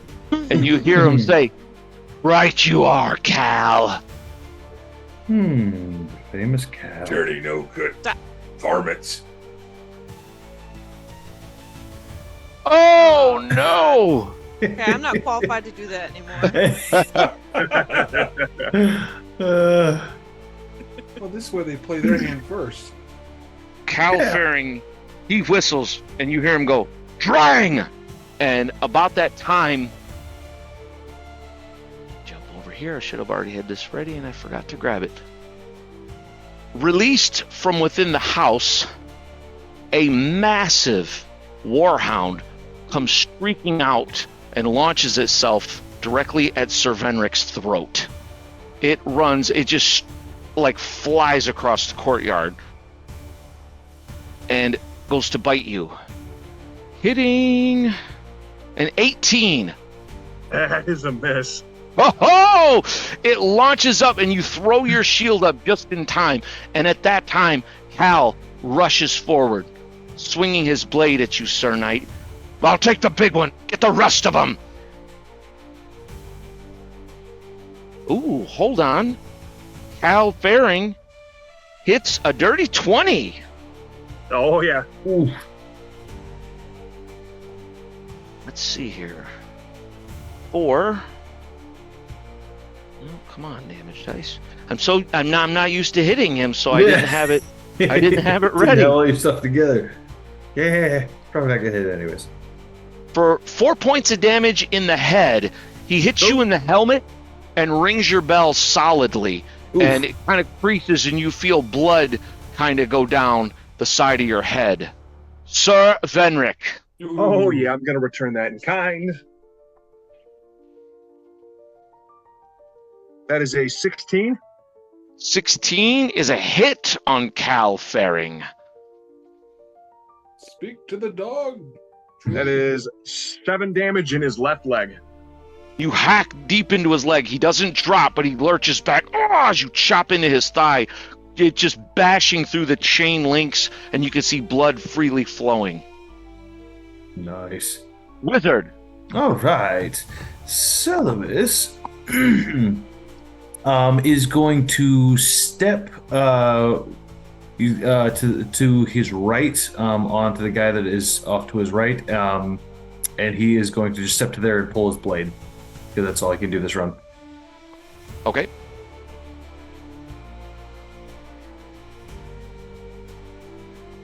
Them.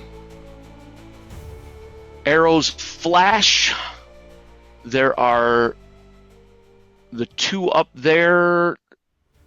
He has no target. He's gonna move to get in a better position And kill his friend in the process. Yeah, exactly. Mhm. So 2 arrows flash at Brother Bertram. That is a miss, but that is a 19. Oh, that hits. And as you take 2 points of damage in the right arm. Ooh. Meanwhile, the others move up into combat. He'll get there. He'll get there. He'll get there. He's there getting in position. These guys will rush up.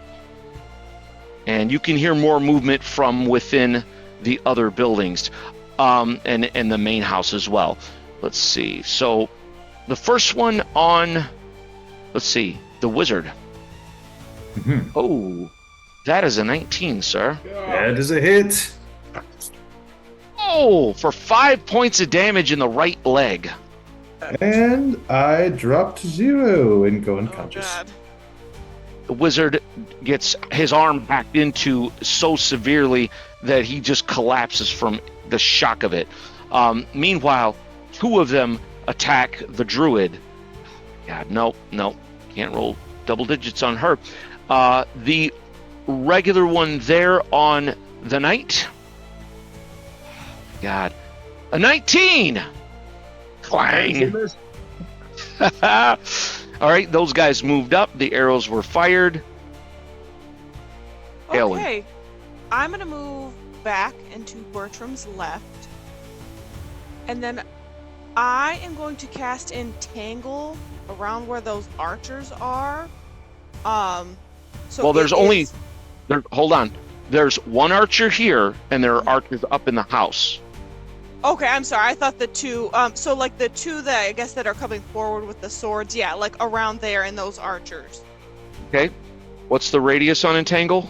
20 feet. Okay. You hit here. Is that so? Like right between them? Yeah, a little back because I don't want to hit us. It's hard to tell distance on here. Yeah. Tell me the point. That's good. Okay. All right. So you will get from here. You get them, and you get these 4. You, including Cal and the dog. You won't get him. Okay. So, Right. as she says, nature, it's time to fight back, and they need to make saves versus spells. Okay. All right. So I'll start with the 2 that are back there. Leave no one alone. Mhm. All right. I'm gonna get some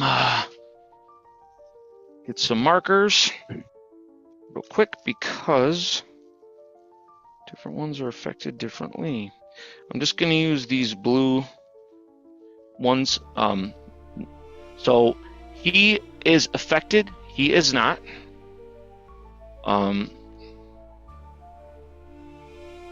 He is affected. He is not. Cal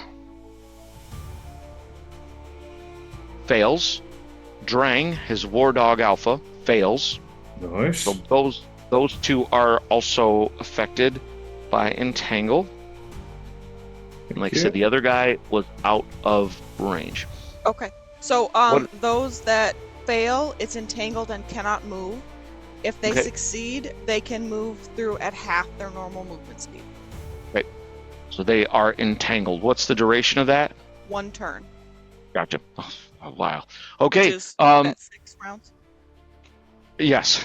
Okay, I'll keep Nicely done, Aylwin. You know, I need to create like a. It wouldn't be that hard to create some sort of like spell effect template for entangle, because you could just use a bunch of like vine stuff and just make a circle out of it. Oh, that'd be awesome. Yeah, that'd be really cool. And you could do like little. Yeah, that'd be a great one. All right, Aelwyn steps back and they are entangled. Finally, well, that won't matter because the last one is Brother Bertram. Brother Bertram is going to lean over to Selvus and use healing hands. Well, he'll have to move because Selvus is over here. I will do that. Okay. Heal him. And he'll heal him for 2 hit points. Sorry, man. It's all good. He is up and breathing at least. Currently prone and breathing, but yes. All right. And you kind of, your eyes snap open, Selvus, and you're looking at the sky. Your arm throbs, but you see the massive bear-like form of Bertram leaning over you. Patch of poison ivy grabs you by the leg. Selvus. All right. Selvus is going to, with all this commotion going on, everybody's kind of over top of him. He is just going to pull his potion out of his pouch and drink it while he's on the ground. Selvus quaffs his potion. Okay. For 3 points of healing, so that puts me back up to full. Excellent. Sir Venric. All right. Venric will lash out at their leader again with his blade. That is a 15. That is a hit. Nice. Excellent. For 6 points of damage in his torso. Chop into his torso, driving your blade forward, and Cal Faring collapses. Nice. Good stuff. Sir Venric!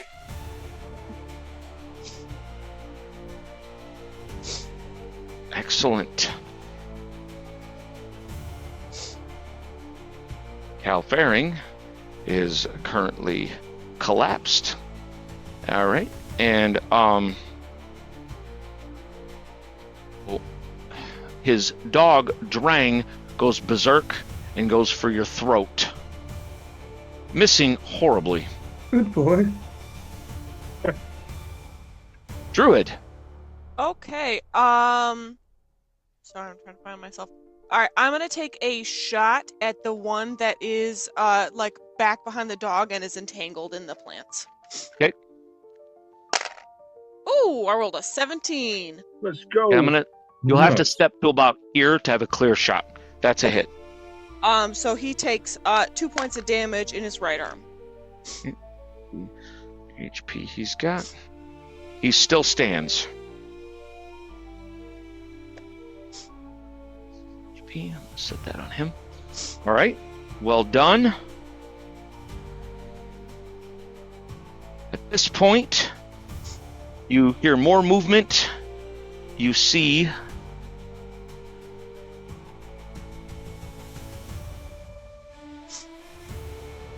another guardsman come out of this side here, and he is holding on to 2 more war dogs. These are not as big as Drang, but they're nonetheless really savage looking. And as he comes out, he's like, "Kill!"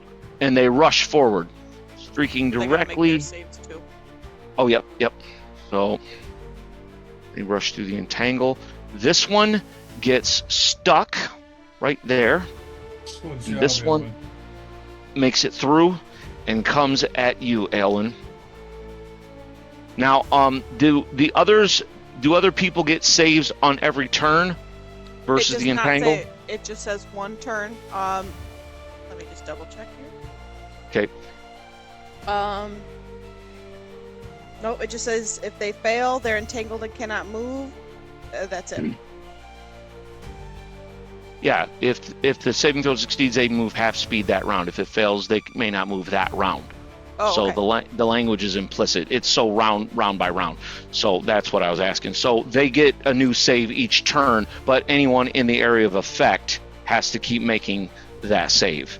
So also that would include that guy who fails his save, the one guy that came out and released the dogs.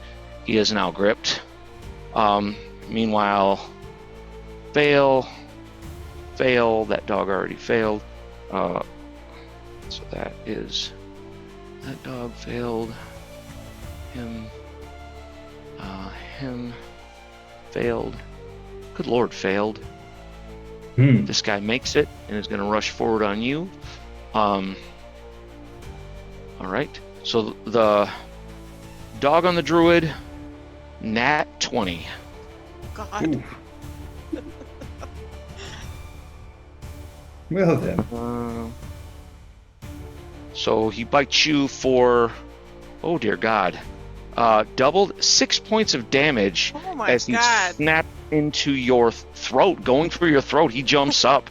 Oof. Bad dog. So much for a friend of animals. Are you conscious? I am conscious, yes. Barely. Okay. He's like tearing into you. Meanwhile, over here, the one on Cervenric, nope. And then the one now goes to hit Bertram, who is healing the other guy. He hits a 15. That is a miss. Okay. At this point, you hear more movement coming, and you can see that the archers are now coming downstairs, but they were like kind of rushing out, and so they're just running, looking for targets, but they do not as of yet have them.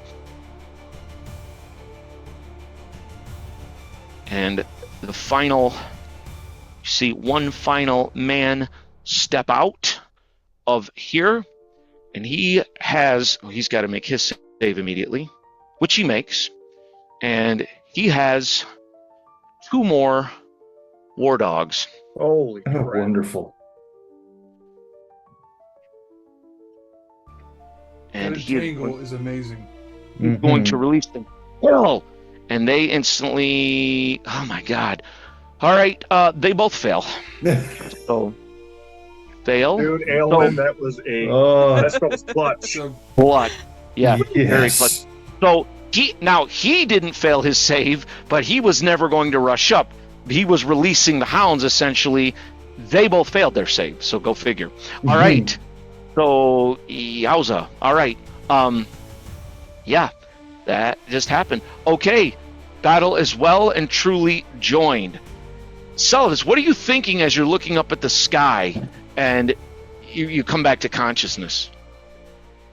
Selvus is thinking to himself in this moment, he's kind of questioning to himself whether or not he is quite the warrior that he thought himself as the pain is radiating still, even though the healing is there and he's not bleeding out anymore. He can still feel the kind of faint ache of it. And he's kind of questioning his attempt at being a warrior. What is Sir Venric as he's facing down all these foes thinking? He's thinking they've sent more to die already. All right, I'll send it their way. Excellent. What is Brother Bertram's thoughts? Brother Bertram is internally raging at himself, feeling that he is a complete unworthy dog for the Argent Lord, unable to send the dead back from him, and he's just unsure that he is capable. And what about the druidess, Aelwyn? She is wondering how this was ever the plan to just walk in here and it feels like it's going off the rails. Excellent. I like it. I'm just giving you guys a little bit better view, I think. Is that like a bit better of a view for y'all? Yeah, I believe so. Courtyard Blitz. Mm-hmm. It is well and truly on. All right. Here we go. Oh, Brother Bertram has not gone. You're the final one to go this round.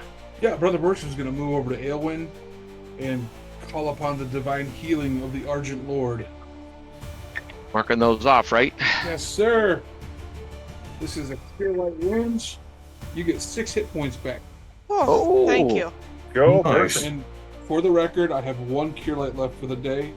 No healing hands. This one more spell memorized. Are we ready?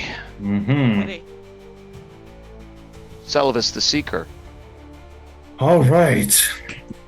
Yes, fireball. Only if I could.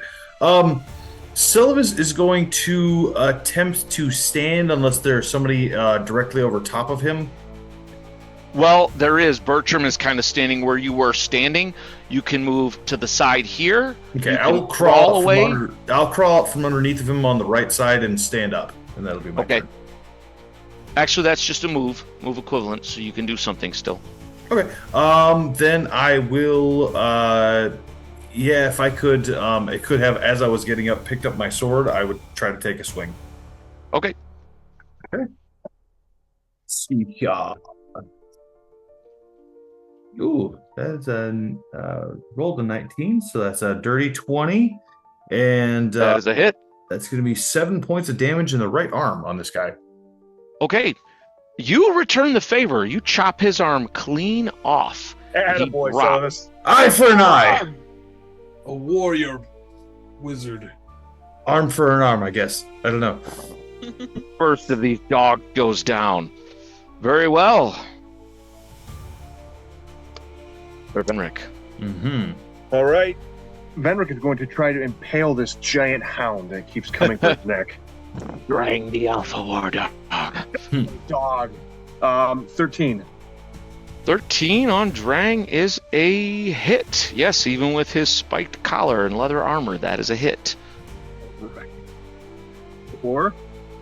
6 points of damage in his left leg. All right. The dog yelps as you chop into his leg, but it does not fall. He is sturdy. All right. Drang. Right. And that was... He did not clot still. And Drang leaps again for your throat. Nope. Missing terribly. Druid. Okay. She is going to pull her scimitar and stab at the man attacking her, and she says to the dog, "Get out of here! I don't want to have to kill you." I rolled 19, so 21.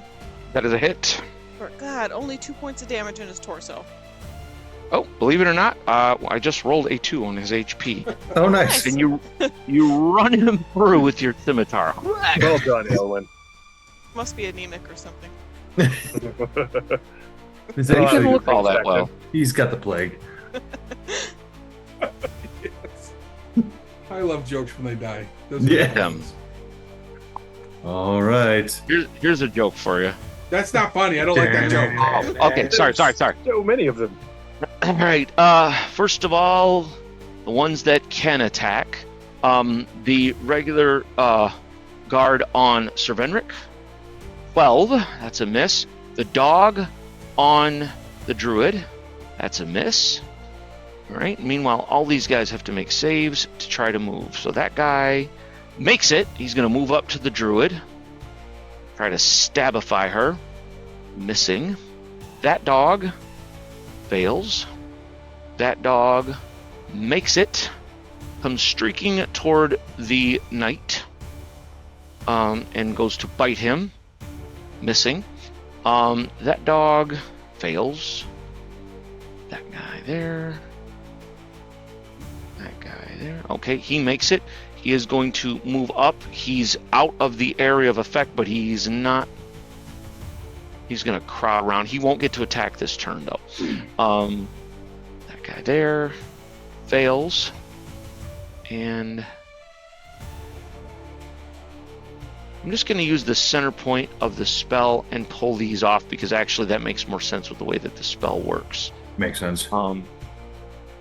This was, I believe, this guy who's wounded. All right. And that guy is stuck. The archers line up. See if there's anyone they can shoot. And I'm going to roll if they don't because there's a line of their people in front of you guys. And so they're not going to risk hitting their own. And that is actually, believe it or not, them. Even though they moved, none of them were able to. The ones that were able to swing missed terribly. And finally, Brother Bertram. All right. Brother Bertram is going to move up to the right side of Venric, attack, and then move back behind him. Bob and weave, Celivis. Bob and weave. But he hits 10. Okay. And then he steps back. Good job, Elwyn. Excellent. Look All like right. a bee and sting like a butterfly. Wait a minute. Aylwin. Okay, I am going to attack the man that is directly in front of me. Okay. Oh, let's see, that is 17. That is a hit. 5 points of damage in the head. And you chop his head off with your scimitar. Neat as a dandelion. He's like Snicker kicking at the snack. dog. I'm telling you, get out of here. These dogs are strange acting, though. They jump into the initiative. All right, so I'm just going to start with the ones that can get to people. The dog on the druid. Nope. The dog on the knight hits a 15. That's a shame. The guy on the knight. Nope. Meanwhile, this dog tries to move. Fails. These two guys try to go. This guy actually makes it. Makes a beeline toward the druid, going to stab her. Missing. That dog there. Nope. This guy here. No, he's stuck. The archers still have no... Actually, they're going to all run back inside, seeking the high ground again. Need mother's milk.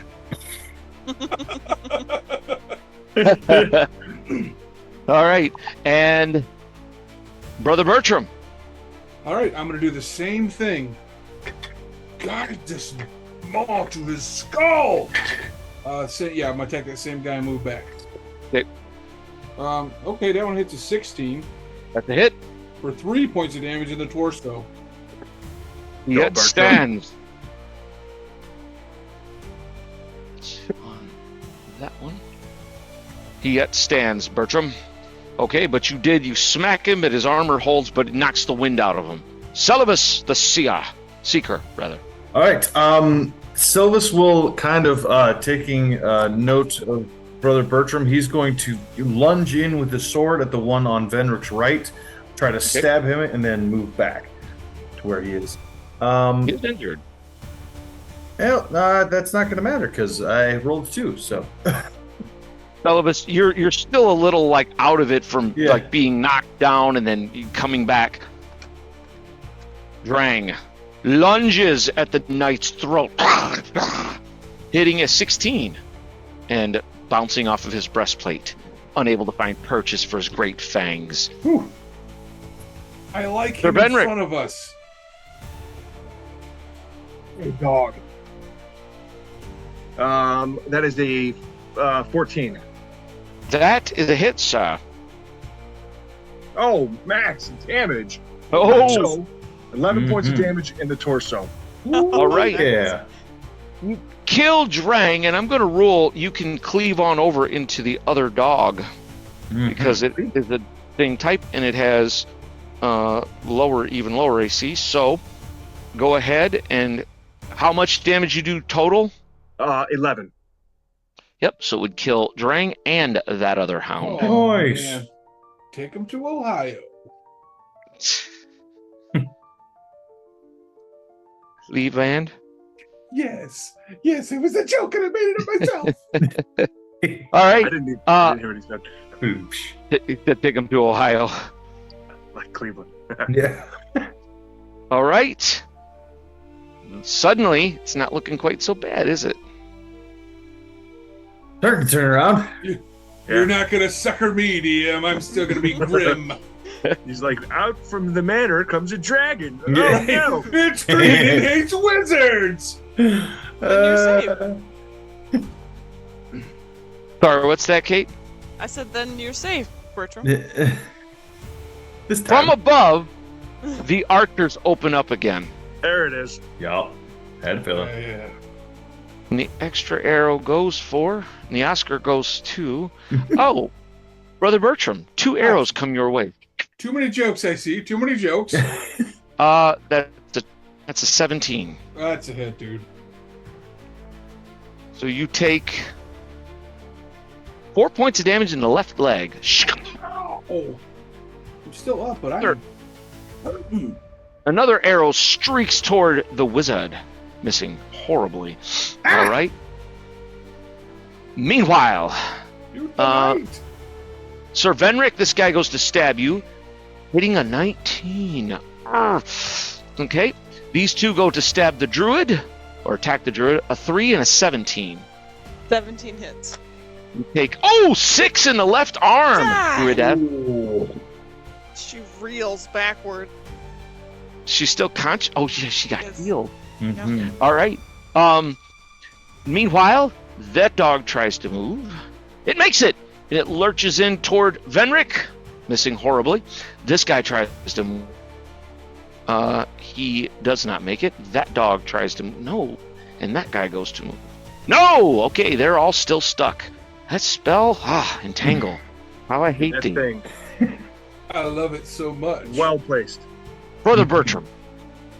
Weakened and wounded as Brother Bertram is, he looks over to the wounded druid and uses his last cure light on her. Oh, Look at him. Thank you. Devout healer. Thank the Argent Lord for these 2 hit points. I am not. I rolled a 1K. I'm weakening. you feel a little bit of healing flow into you from the Argent Lord's follower. Feel All right. Two ibuprofen's worth. Yeah. Take the None of edge it. off. Plastica. All right. Celovis is going to, he's going to try to dart in and lunge at this guy again and then fall back. Guy is One more- injured. One more attempt. No, and he is actually, Celovis is going, he misses terribly. And instead of moving back to where he was, he's going to move over to the right behind that house there, so he's not getting shot at. Oh my Actually, God. yeah, you are now out of the way of being shot. Very nice. No, shoot Hey. him instead. Shoot him. That's me. Aelwyn, are you keeping track of the rounds of this spell, by the way? Yeah, so the description of yours is 10 minutes. So, yes. And that's right, 10 minutes. Okay. That's right, because you get a save every round. Okay. Next fastest would be Aelwyn, the druid. Okay. She is backed into a corner, so she is going to attack the man directly in front of her. They just more keep coming out. Only a 10. The miss. Sir Venric, the unstoppable. Right, Venric is going to work on the new dog that just ran up on him. Oh, that is a 24. Good lord, yes, that's a hit. Sir Venric, Houndslayer. Damage again. So that's 11 points of damage in the head. Oh my lord. You split this dog's skull in twain. It's just like brain and blood and skull, and it's just horrifying. All right. And, oh yeah, that's right. Drang is dead, so that card can be pulled out. Okay, it's anybody's game. Here we go. It's you guys have cleared out a lot of them, but you guys are starting to get wailed on. Let's see who's going to start us off, and it will be Celibus. Okay.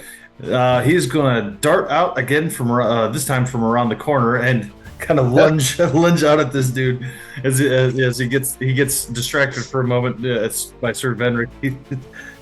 Celibus tries to take his moment. All right. No, that's a 3. That is not good enough. Nope. Do you stay there in the open? Nope. He's going to bounce back and get his cover behind the house again. Okay. Oh boy. All right. Let's see. These two on the Druidess. That's a miss, and that's a 17. Oh, that's a hit. For 2 points of damage in the torso. Oh my god, I'm still standing. I have gone down.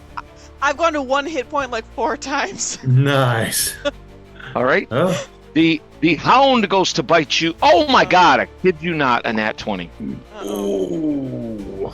For doubled, you take 6 points of damage as this hound latches onto your right leg and just bites in that artery in that leg.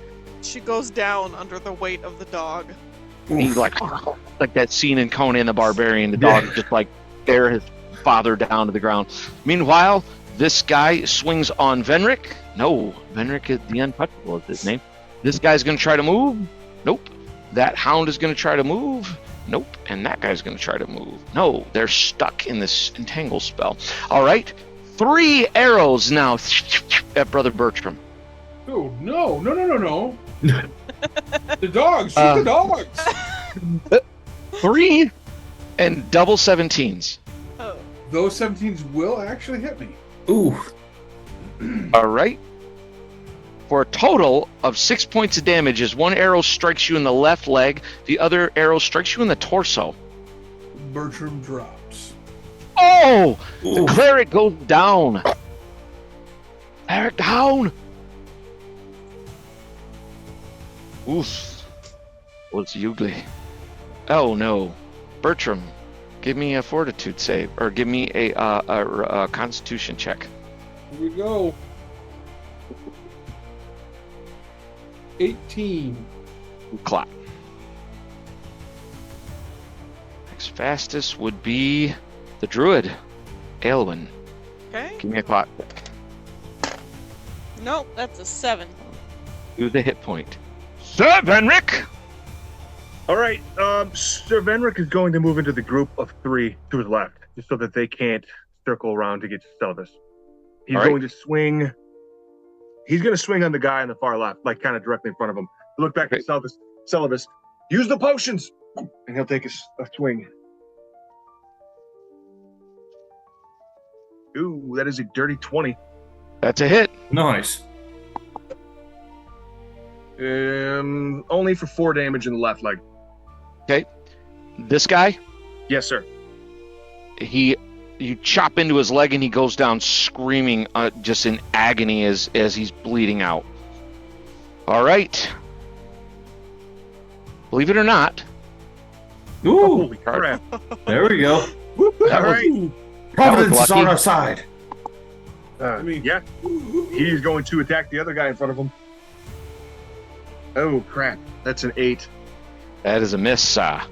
You've squandered your opportunities. Bertram is spotted. Bertram, he dreams. The next fastest that's conscious is Celibus.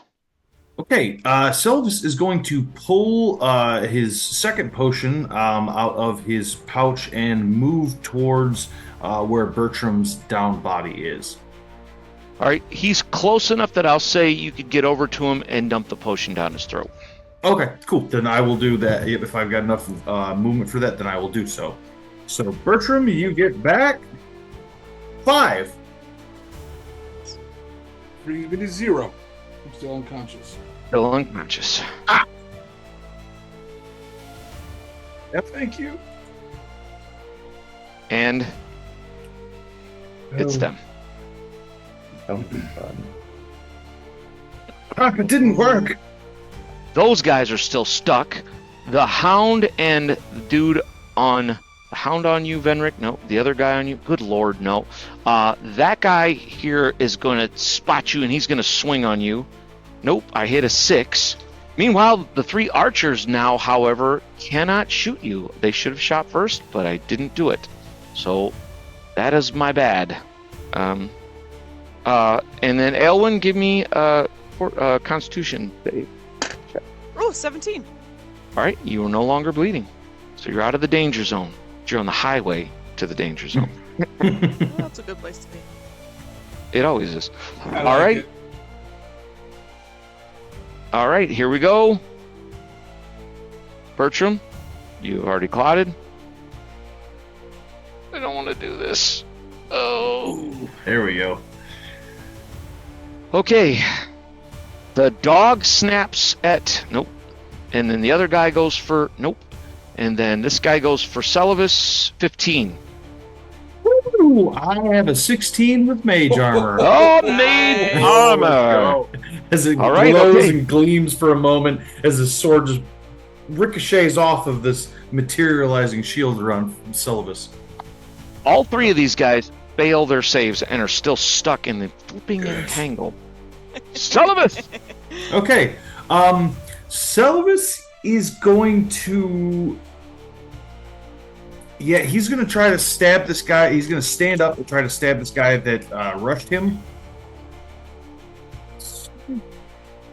That is a 16 to hit. Ooh, for max Hit. damage. Guy's injured too. So for 9 points of damage in the torso. He has had 3 hit points for a very long time, and he drops as you run him through the... You just stop thrust him right through the heart. Hoolag! With my other move equivalent, could I search Brother Bertram's body for another potion? Yes. Okay, because I hadn't moved this turn, so I'll take the rest of my turn and search his body for one of his potions. Bertram, do you have a potion? I have 2 potions. Oh! Oh. You can take them both. And drink them yourself. Oh. Aelwyn, you are clotted. Sir Venric. So Venric will strike down the man in front of him. He will not. He misses. Oh, no. Got a That's 7. unfortunate. All right. Sound bummed, DM. Oh, I'm bummed. That's terrible. Celivis! All right, Sylvis, now that he finally one of these potions, is going to pour the second potion down Brother Bertram's throat. That's what I'm talking about. Get him up, ooh, for max. So for 7 points of healing, Brother Bertram. Oh! Nice. Let's I am go. full hit points. Thank the Argent Lord and you, Celivis, of course. So that was my because I had found it last round, so I poured it down. I'm gonna move over because Aelwyn's body was not too far away from Sylvis or from Bertram, so I'm gonna move over, over to there where she is. Okay. For that, so it'll be my other move equivalent. All right. Sir Venric. All right, he's gonna attack again. They don't Finish walk this in the job. night. Kill them all. I rolled another freaking 2. Oh, no! The It was shadow. to be. The light goes like this. cannot... He drops his sword The and goes light- like this. I love it. And they're like, the light cannot sustain the shadow. And it is them. All right, I'm going to go... This guy's going to go to stab Nope, he misses the knight again. The dog goes on the knight and misses horribly. These 3 guys go to try to move. Okay, this guy is able to run up. He's going to go for the knight, and the other 2 are stuck. But he is going to try to stab Sir Venric. A 4. No. All right. Here we go. Here we go. Here we go now. And first up is... No, Bertram is still unconscious. No, Bertram, you're conscious. Bertram is up now. Conscious! My turn? Yes. How far away is Aelwyn's body from Bertram right now? So Bertram is roughly here. Aelwyn is over here. Actually, the wizard is standing over top of her. Okay, so I can't get to her is what I'm seeing. No. All right, I'm going to swing on that guy. That's attacking Stand up. Yep, stand up and swing. In your maul. Dare you attack my knight? That would be a 16. I wasn't aware he was your knight. I'm so sorry, he Oh, says. he is, totally. Bertram adopts him. He's the knight of the light! Sorry. 16, is that a hit? Yes, sorry. For 8 damage in the head. Oh my god, you pulp his melon! This 2-handed maul, you just crush his melon. It's horrible. Brains and blood spatter all over you and Venric. Bertram lets out a howl as Let's hear loud it. as he can. You want me to blow the mic up? I'll do it. I just want you to howl. I want you to roleplay. That's it. And he peeked up. It cut him out. Oh It no. peeked him out anyways. Okay, it sounded really cool on my part, yeah. I think. If it sounded not cool at all, that was the mic cutting out. Imagine coolness. Yep. Yeah. Super cool. Yep, it cut out. Next fastest is Celavis. Okay. Sylvis is now going to root around on Aelwyn's body to see if I can find a potion that she might have. Yes, All right. she has 2. Okay. All right. That is, you grab them, you find them and grab them, and I'll let you pour one. Okay. So I will pour the one down her throat. Here we go, Aelwyn. Oh, that's max again. I'm on a roll. That's Whoa. 7 hit points. Nice, she's at 1. What's happening? Did we win? I'm learning how to be a Look cleric. It's going really, really, really well. We're multi-classing. You look up and you see Celavis, who just tosses A little away bit potion wide-eyed. Oh god, another freaking dog! Sir That's Venric. right. Said the druid. Well, it did try to bite my throat out, so Yeah. I think Right, that's no, fair. you're right. There we go. Okay, Venric is going to try to run this guy through. 24. Yes. Nice. That is for 10 points of damage in his chest. Dear Lord, you run him completely through and kick him off your blade, and he drops dead to the ground. And I turn to face the mangy mutt that stands. All right. Why, look there. Druid. Okay, I'm gonna stand to my feet, and I guess pick up her blade. I don't know if she can do anything else. She can stand up and pick up her blade. She can still move and stuff. Okay, she's gonna try to run that dog through. All right. There we go. Ooh! Nat 20. Oh! She's freaking pissed! Animal lover indeed. So for 10 points of damage in his right leg. Good Okay. Lord. You chopped his right foreleg off, and this dog died. Dead ski. And finally, let's see. Let's see if these 2 can move. No and no, they're stuck. All right, archers. You guys, they can shoot anyone. Oh, So yeah. the first arrow, 1, 2, 3, 4, goes launching toward the druid, believe it or not, Yeah, got it. She's got it on her feet. hitting a 17 God, that's a hit. for 2 points of damage in the torso. Ooh! He falls back down. Oh, no. No! All my hard work. I had a cool moment for a The second. second arrow goes for Brother Bertram. You dirty Oh, a dog. nat 20! Oh my god! Oh. I've had enough of it. I'm taking my dice and going home. Oh my god, for 10 in the left leg, Bertram. Ah! Bertram drops down. Bless it. The third arrow goes for the knight. I don't know why they never hit this guy unless I used the 20 and I rolled a 5. Not only does he have such a great AC, All right. And that was them. It's just once again down to the wire. Wizard and knight stand firm. Unstoppable, one might say. All right. Celovus, the Seeker. Okay.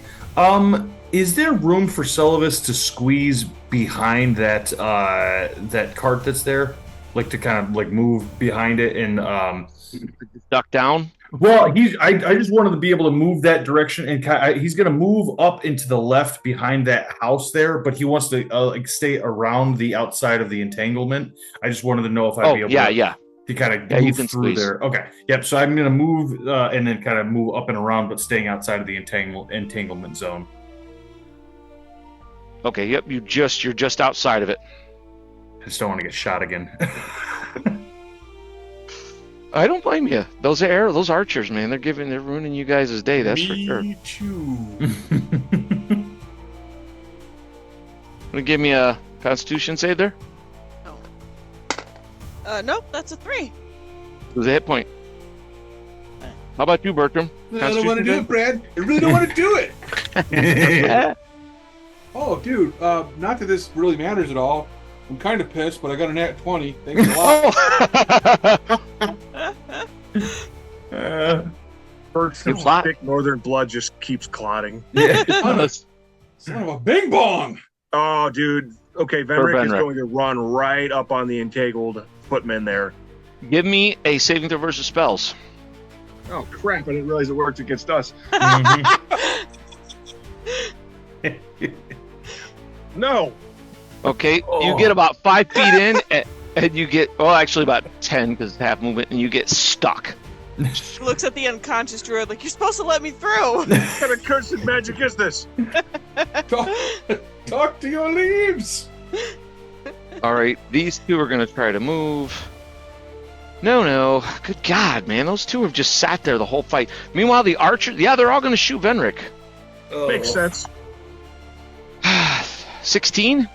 No. Yeah. You block with your shield. All right. Here we go. Here we go again. Brother Bertram. Yes. You're gonna go ahead and... Oh, you clotted that. Never mind. Celovus, the Seeker. Okay. Yeah. Celovus does not have a whole lot extra.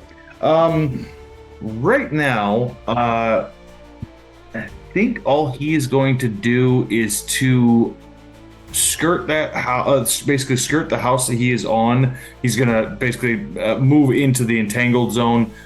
He's trying to kind of skirt the edge of the house, but he's gonna have to make it safe. Okay. So let's see. Saving throw versus spells. Ooh, roll the 16. Okay. So where are you trying to move to? I'm gonna move past and like I said, I'm moving towards the basically the wall of that thing as far as I can go because I know it's half speed. Oh, you made your save, right? So it's half speed with make. Okay, so yeah, even if I make it, so you get about there. Okay. Druid, you made your clot check, right? I did not. Okay, well, try there again. we go, 19. All right, you're no longer bleeding out. Excellent. Venric! Okay, Vendrick will try to finish moving up. But spell check again, right? Yep. So it's my number or higher, right? Yes. Oh no, I failed. Okay. You were stuck. You just can't fight through. Now he's like the other guy's like, oh no, this is terrible. All right, that guy.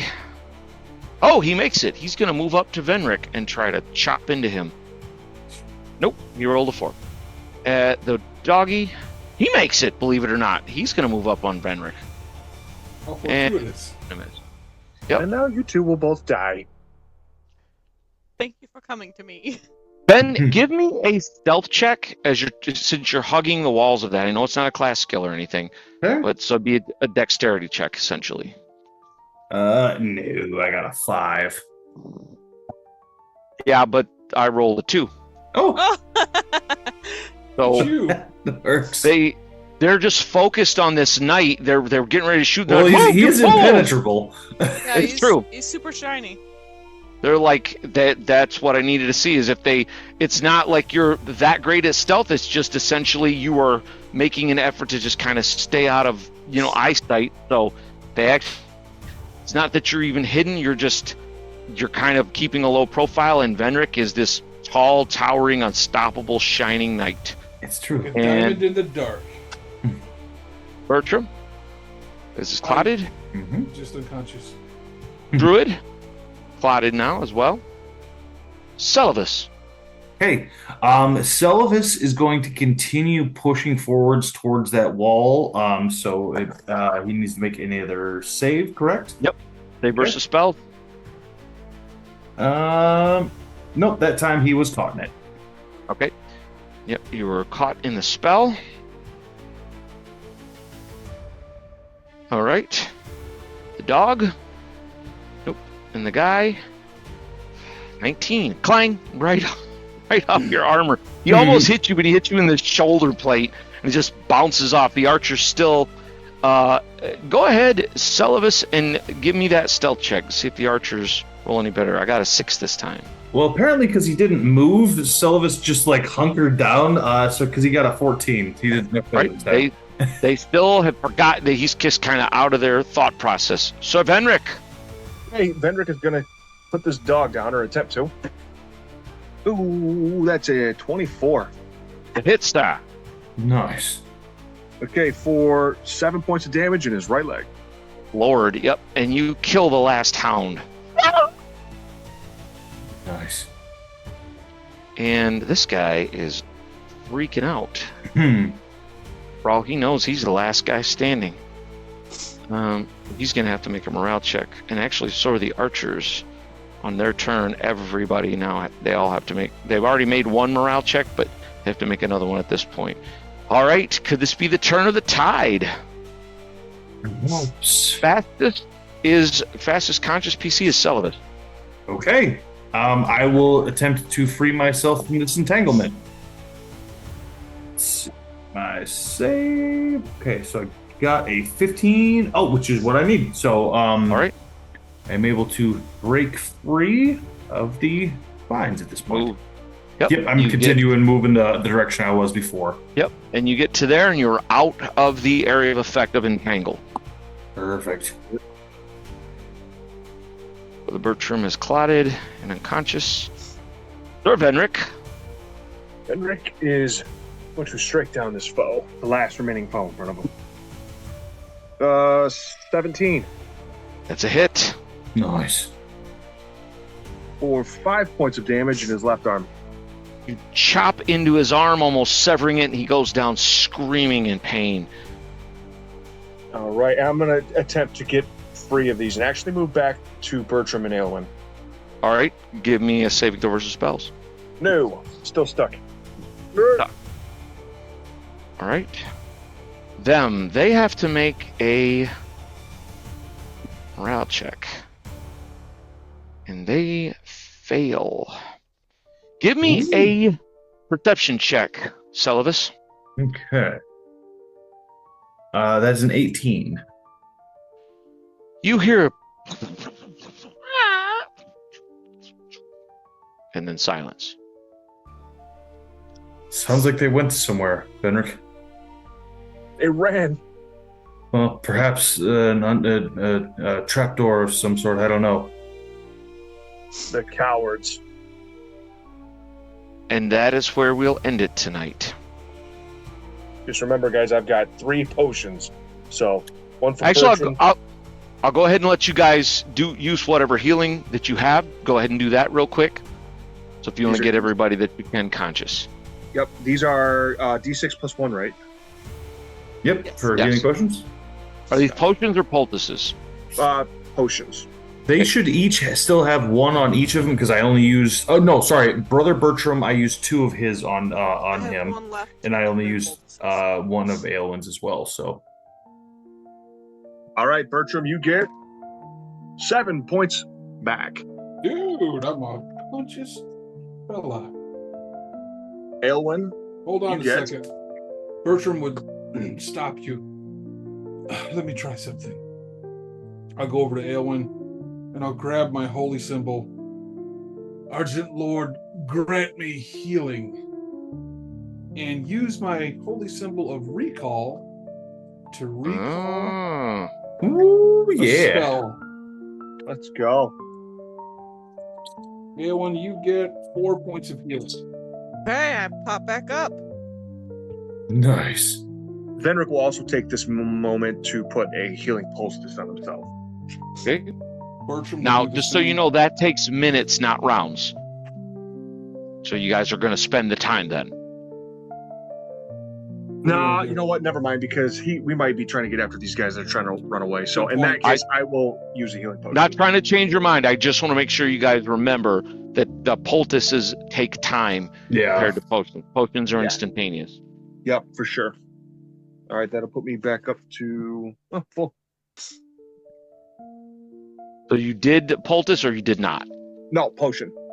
Potion. Gotcha. Okay. Thank you. Bertram, you Well fought, saved my everyone. life 4 or 5 times, I think. Well, the honor goes to the Argent Lord, but I'm glad to be an instrument. We're comrades, are we not? I think so. How hurt are you, Elwyn?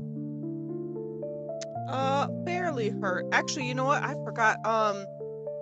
I can cast Cure Light on my sail, which I'm gonna do. Ooh. Alright. 5. Alright. She does that. And it's different from your, healing magic. It's more of like a greenish glow that comes over her, but some of her wounds knit over. Good. Thank you, Celibus. I tried to get both of you on your feet, but well, things went sideways. I'm allergic to arrows. As I think we all are. Venric, you are worthy of the title of knight. What do we do? Thank you, my friend. Our next step is to search this manor. Good deal. I will go ahead and real quick, if you guys are going to search the guards, I will tell you what they have on them. Very well. You may be interested in this. Mm-hmm. And then we will end the session with that. Mm-hmm. The poultice had a total. The poultice had what? The guards had 110 copper. Okay. This is on all of them. Okay. 84 silver pieces. Okay. They had a mishmash of swords, short swords, hand axes, spears. So if any of you are looking for secondary weapons, they're not the best quality, but they do work. They were all wearing leather armor. Some of them had shields, some of them did not. The guard dogs had nothing. However, Cal Faring had a few things. He had a suit of chainmail. Only put this down if you are intending on carrying any of this, though. Yeah. He had a shield, a sword, a short sword. He also had 7 copper, 9 silver, Mm-hmm. and 5 gold. He had 2 healing potions that he never got a chance to use, because that's what he was getting ready to do, is drop back and pop a potion. And Henrik ended that crap. Made short work of that. He also had a healing poultice. Nice. And he had an iron keyring with several keys upon it. Question for you, DM. Can I bring sword, spear, and chainmail back to my squire?